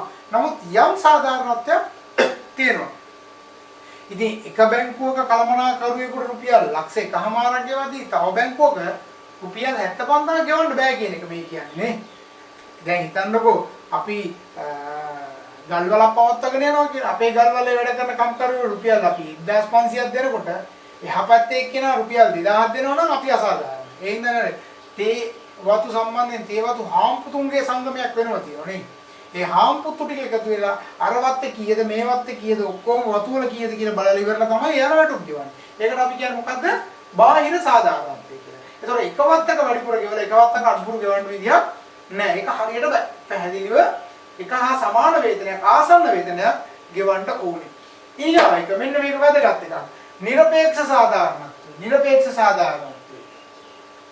নিরপেক্ষ සාධාරණත්වය. සේවාදායකයන්ට ඔවුන්ගේ මූලික අවශ්‍යතාවයන් ඉටු කර ගැනීමට ප්‍රමාණවත් වන වේතනයක් සංවිධාන විසින් ගෙවිය යුතු බව මින් අදහස් වේ. ඒ කියන්නේ ඇත්තටම අද වෙද්දී පෞල් ලේඛකය තුල 4 දෙනෙක් ඉන්නවා නම් ඒ 4 දෙනාට ජීවත් වෙන්න පුළුවන් වැටුපක් අවම වශයෙන් ගෙවන්න කියලා කියන්නේ. දැන් ලංකාවේ නම් 14500ක් පොයිට වඩා වැඩි ප්‍රමාණයක් ගෙවන්න කියලා නේ කියන්නේ. නමුත් රුපියල් 8,000 10000 වැඩ කරන මිනිස්සු ඕන තරම් ඉන්නවා නේ. ඒතර අවම වැටුපක් දැන් අද ආල් කිලෝ එකක් කීයද නේද? පොල් ගෙඩියක් කීයද? පොල් තෙල් බෝතලයක් කීයද? පරිප්පු කිලෝ එකක් කීයද නේද? සීනි කීයද? කිරිපිටි කීයද? මේ ඔක්කොම සැලකිල්ලට ගත්තට පස්සේ ජීවන වියදම අපි කියන්නේ. ඒ ජීවන වියදමට සරිලන විදිහට මේක කාලා බීලා ජීවත් වෙන්න පුළුවන් විදියක් හදන්න කියලා කියන්නේ. දැන් ඉස්සර බලන්නකෝ 2000 වෙනකොටත් පාන් රාත්තලක් කියන එක තිබ්බා. 2000ට ආසන්නයේදී 5.50ට තිබ්බා. චන්ද්‍රිකා බණ්ඩාරනායක කුමාරතුංග මහත්මියගේ ආණ්ඩුව ගත්තේ 95 3.50ට පාන් රාත්තල දීලා අවසානයේ 5.50 වගේ ගානකට ආවා. නමුත් අද ඔයා සුපර් මාකට් එකට ගිහලා බලනකොට මේ පාන් රාත්තලේ පෙති ටික කපලා වහම මේක 190යි සමහරව 220යි. එතකොට එදා රුපියල් 5ට ගත්ත පාන් රාත්තල අද වෙද්දී අවුරුදු 20ක් යනකොට රුපියල් 220ක් ඕනේ. ඒතකොට ජීවන වියදම පාන් විතරක් සැලකිලට ගත්තොත් කොච්චර වැඩි වෙනවද? ඒ කාලේ හාල් කිලෝ එකක් රුපියල් 4.50ට 5ට රුපියල් 6ට 4ට තිබ්බේවා. අද හාල් කිලෝ එකක් රුපියල් 100ක් 120ක් යනකොට දැන් මම සුපර් මාකට් එකට ගිය වෙලාවේ මම එහෙම නෙවෙයි නිකන් ගිහිල්ලා අර මොකද්ද මොනවද අපි කියන්නේ බාස්මති හාල් එකක් කිලෝ එකේ පැක් එකක් තියෙනවා කිලෝ දෙකේ පැක් තියෙනවා. ඉතින් ඔය දෙදෙනෙක් එක දවසක් ගේන්න කිව්ව වෙලාවක මම අරගෙන ඇවිල්ලා තිබුණා. මම පස්සේ තමයි ඇවිල්ලා බැලුවේ රුපියල් 1 කිලෝ එකක් රුපියල් 790යි. තව එකක 1050. හාල් කිලෝ එකක්. මේ වර්ගය වෙනස් වෙන්න පුළුවන්. නමුත් හිතන්නකෝ මිල නේද? පොල් ගෙඩිය මෙහෙම අර මේක මුඩ ගාලා ඔහම ගාලා මේ පොල් ගෙඩිය කියන්නේ රුපියල් 95යි නේද? සාමාන්‍ය ටික ලොකු එකක් වගේ මේ ගන්න නැහැ. මේ ගන්න වගේ පොල් ගෙඩියක් ගත්තොත් 120ක් විතර වෙනවා. එතකොට එහෙනම් මේ ජීවන වියදමට මුහුණ දෙන්න පුළුවන් විදිහේ වැටුපක් සේවකයන්ට ගෙවන්නයි කියලා කියන්නේ. තේරෙනවද? ඉතින් ඒ නිසා සංවිධානයක් විසින් ওই කියන කරුණු කාරණා සැලකිල්ලට ගන්න ඕනේ. හරි. ඔය ප්‍රධාන පළවෙනි කරුණ මම මේ කිව්වේ එහෙනම් ඔයාලට තේරෙනවා ජීවන වියදම එන්න වැඩි වෙනවා. එහෙනම් අපි ඇත්තටම ඉගෙනගෙන හොඳ වැටුපක් ලබා ගන්න පුළුවන් රැකියාවකට යා යුතුයි. right. ඊගව කරුණ ලියා ගන්න. ඊගව කරුණ සංවේදන වලට අදාළ තීරණ ගැනීම.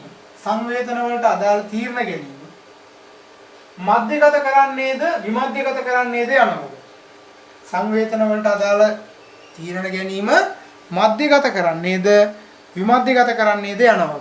ඒ කියන්නේ සංවිධානයේ දැන් හිතන්නකෝ කොළඹින් තමයි ඔක්කොම කරන්න කියලා නේ. කොළඹින් කරනවද නුවර සාකාවෙන් කරනවද කියලා එහෙම තීරණය කරන්න ඕනේ. ඒතකොට සමානලාවට නුවර එක්කෙනාගේ වැටුප නුවරින් තීරණය කරනවා නම් හොඳයි. ඒක කොළඹට තේරෙන්නේ නැහැ සමානලාවට නේ.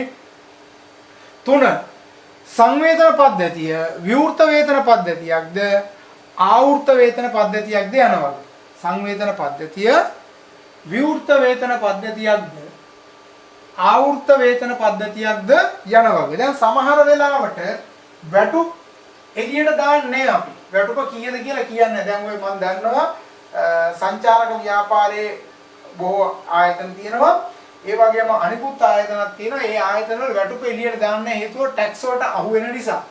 දැන් මට ඊයේ අහුණා ලංකාවේ දැන් මේ වෙනකොට සාමාන්‍ය මිනිස්සෙක් ගෙන්නම් ඔය රුපියල් 100ක් 200ක් වගේ තිබ්බත් නඩු දාලා ඌ කියලා කෑ ගහලා නේද? දැන් බැංකුවක් වුණත් බලන්නකෝ රුපියල් 50000 මිනිස්සයා ගාවට තමයි පන්නගෙන ඉන්නේ නේ. ඇවිල්ලා හිර කරලා පඩියෙන් කපලා ඉන කතන්දර ගැටියක් දාන කෝටි ගණන් ගන්න මිනිසුන්ට නේ. ඊයේ කිව්වා කැසිනෝ වලින් මේ ගෙවන්න තියෙන බදු ප්‍රමාණය කෝටි 14000කට වඩා වැඩි. කියවලු කෝටි 14000කට වඩා වැඩි කියලා අන්න නිවුස් වලට කිව්වා. ඒතකොට හිතන්නකෝ ඒ කියන දේවල්. ඒතකොට ඒ අය එහෙනම් ඒ අය පවත්වාගෙන යන වැටුප් පද්ධති මොන විදියටද ඇත්තේ? සම්පූර්ණ රහස් විදියටම තමයි ඇත්තේ. ඇයි? ඒතකොට මේවා එළියට දැම්මොත් එහෙම සේවකයෙකුට මෙච්චර වටුපක් දෙනවා කිව්වොත් එහෙම කොච්චර ලාභයක් තියනවාද කියලා හිතනවා අනිත් පැත්තේ නේද? එහෙනම් මෙන්න මෙහිමේවත් සංවිධානස්සේ තියෙනවා. ඊගායක සේවාදායකයින්ට ප්‍රතිලාභ ලබා දීමේදී සේවාදායකයින්ට ප්‍රතිලාභ ලබා දීමේදී වැඩි අවධානයක් යොමු කරනු ලබන්නේ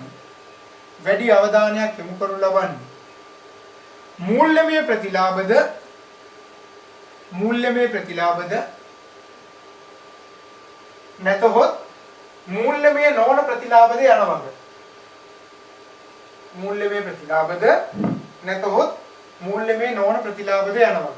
දැන් ඉදිරියේදී ඉගෙන ගන්නවා මුදලින් කරන සහ මුදලින් නොකරන ගෙවීම් දෙකක් තියෙනවා. එතකොට ඒක වගේන අපි අනිකුත් ප්‍රතිලාභයන්ට විශේෂයෙන්ම කතා කරනවා. ඊගාවිට සේවාදායකීන්ට සංවේතන ලබා දෙනුයේ වෙළඳපළ මගින් තීරණය වූ මට්ටමටද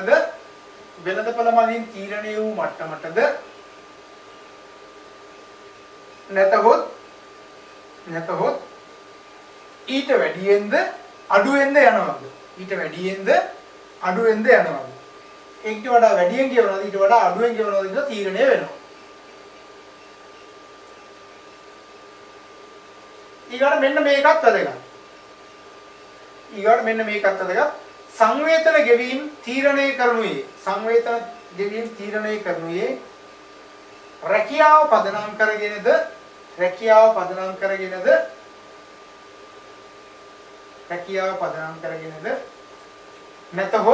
නැතහොත් පුද්ගල දැනුම දක්ෂතා ආදිය පදනම් කරගෙනද යන වග. මේ සමානලාවට වැටුප් කියවන්නේ දැනුම දක්ෂතාවය පදනම් කරගෙනද එහෙම නැත්නම් මේ කියන පුද්ගලයා පදනම් කරගෙනද කියන එක සැලකිල්ලට ගන්න වෙනවා. සමහර තැන්වල දක්ෂතාවය පදනම් කරගෙන ගෙවනවා. දැන් රජයේ සේවයේ එහෙම සමානලාවට දක්ෂතාවය නැහැ. සියලුම කළමනාකරුවන්ට එකයි, සියලුම ක්ලාක්ලාට එකයි. ඒ ඔක්කොම එක හා සමානයි. දක්ෂයා එහෙම කියලා නැහැ. දැන් ගුරුවරු ගත්තොත් පස්සේ ගුරුවරු වැටුප මේ ගුරුවරයා දක්ෂයි මේ ගුරුවරයා දක්ෂ නැහැ කියලා වැටුප වෙනස් වෙනවද? එහෙම නැහැ. ඒ ඔක්කොටම එක සමාන වැටුපක් තමයි තීරණය වෙන්නේ. නමුත් පෞද්ගලික අංශයට ගියාට පස්සේ ඕක වෙනස් වෙනවා. ඊගාව එක සියලුම සේවාදායකයන් සඳහා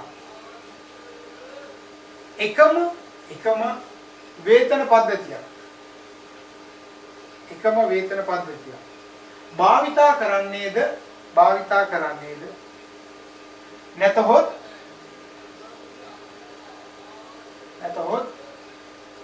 සංවිධානයේ විවිධ මට්ටම්වල සිටින විවිධ සේවාදායක කණ්ඩායම් සඳහා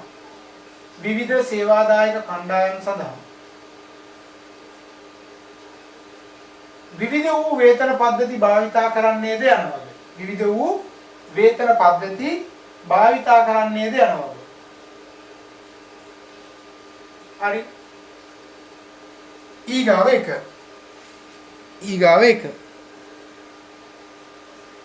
සේවාදායකීන්ට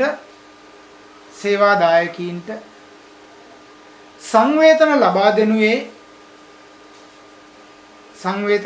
දෙනුයේ මූලික වැටුප පදනම් කරගත්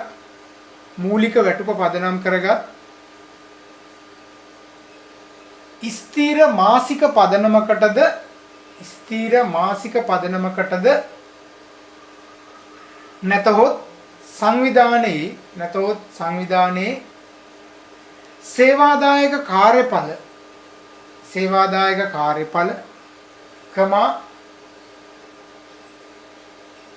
සංවිධානයේ ලාභදායීත්වයේ වැනි විචලනය වන ඒ කියන්නේ වෙනස් වන සාධක පදනම් කරගෙනද යන වග. දැන් අර මම කිව්වේ සමහරවල්ලාට ස්ථිර වැටුපක් නම් මාසිකව දැන් රජයේ සේවකයන්ට ස්ථිර වැටුපක් හම්බ වෙනවා නේද? නමුත් සමහර ආයතන වල දෙන්නේ ලාභයේ පදනම් කරගෙන. මම කිව්වේ ටුවරිසම් වල එහෙම ගෙවන්නේ කොහමද? දැන් හෝටල් කම්කරුවන්ගේ එහෙම සේවකයන්ගේ වැටුප් ගෙවනකොට වෙනම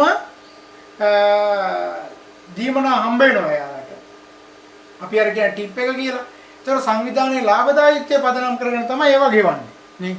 එහෙම ආයතන තියෙනවා. දැන් බැංකුවලක් තියෙනවා බෝනස් එකක් ගෙවනවා දෙකක් ගෙවනවා එහෙම ලාභයේ පදනම් කරගෙන එහෙම ගෙවන තැන් තියෙනවා. ඊගාව එක. සේවාදායකයන්ට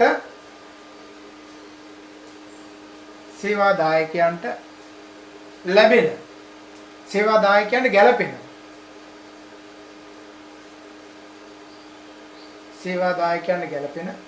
සංවේදන පද්ධතියක්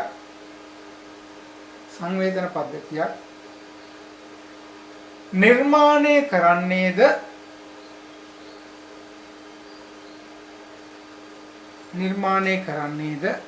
නැතහොත් එක් පුද්ගලයාගේ දැනුම දක්ෂතා හා ආකල්ප පදනම් කරගත් වේතන පද්ධතියක් නිර්මාණය කරන්නේද යනවාද?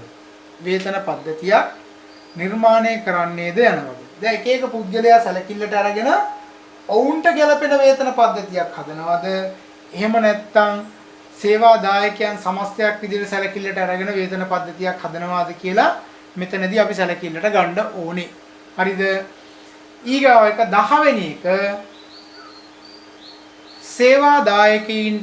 සේවාදායකීන්ට වේතන ගෙවනුයේ ඔවුන්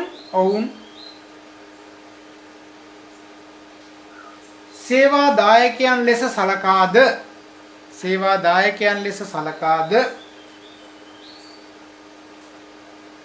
නැතහොත් ඔවුන්ට වැටුප් ගෙවනුයේ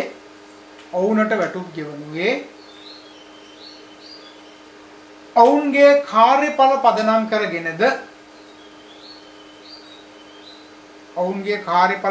කරගෙනද නැතහොත් ඔවුන් සංවිධානයේ සමාජිකයන්සේ සලකාද යන වග. හරිද? දැන් සමහර ආයතන තියෙනවා සේවාදායකයෙක් විදිහට හිතලා වැටුපක් දෙනවා. සමහර වෙලාවට ඔවුන්ගේ කාර්යඵල පදනම් කරගෙන නේද? performance evaluation එක දිහා බලලා වැටුප් දෙනවා. සමහර වෙලාවට යාලා මෙම්බර් කෙනෙක් අපේ. දැන් සමහර ආයතන තියෙනවා ආරම්භයේ හිටපු සමාජිකයෙක් කියලා. එයා මූලිකව අපිට සෑහෙන දායකත්වයක් දුන්නා කියලා ඔහුටත් වැටුපක් ගෙවනවා සමහර ලාවට. තේරුණාද? ඒ නිසා මෙන්න මේ කියන කරුණු කාරණා මතක තියාගන්න විභාගෙට අහන්න පුළුවන් එහෙනම් සඵලදායක සංවේතන පද්ධතියක් නිර්මාණය කිරීමේදී සලකා බැලිය යුතු කරුණු. එහෙනම් කරුණු කීයක් මම කතා කරාද? 10ක් කතා කරා. හරිද? කරුණු 10ක් කතා කරා.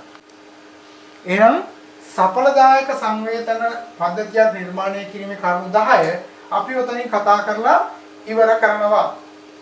එහෙනම් අපිට අද දවස් තුන කතා කරගන්න පුළුවන් වුණා කාර්යඵල කළමනාකරණය කතා කරනවම ඉවර කරා. ඒ විතරක් නෙවෙයි සංවේදන කියන්නේ මොකද්ද? සංවේදන පද්ධතියක් නිර්මාණය කිරීමේදී සලකා බැලිය යුතු මූලික කරුණු කාරණා ටිකත් අපි උතනින් කතා කරලා ඉවර කරා. එතකොට අපිට ඊගාව සතියේ පුළුවන් සංවේදන කළමනාකරණයේ ඉතිරි ටික කතා කරලා ඉවර කරගන්න. ඊට පස්සේ මතක තියාගන්න අපි මේ වෙනකොට 1 2 3 4 5 6 7 8ක් ඉවරයි. 9 10 11 සහ 12 ඉවර වෙච්ච ගමන් මෙන්න මේ ටිකෙන් තමයි ඔයාගේ මිඩ් එක්සෑම් එක එන්නේ. ඒතකොට මිඩ් එක්සෑම් එකට තව කතා කරන්න තියෙන්නේ අපිට මාතෘකාවන් කීපයක් තියෙයි. නමුත් සති වශයෙන් ගත්තාට පස්සේ සති 12යි. ඒ නිසා ඔයා මේ පාඨමාලාවේ සැලකිය යුතු කාලයක් දැන් ගෙවලා ඉවරයි. මේක ඇතුළට ඇවිල්ලා ඉන්නේ. දැන් ඔයාගේ ඔයාට අර ස්ටුඩන්ට් බුක් එක හම්බෙච්ච නැති කවුරු හරි ඉන්නවා නම් කරුණා කරලා දැනුවත් කිරීමක් කරලා ඒ පොත ඉක්මනින්ම ගන්න.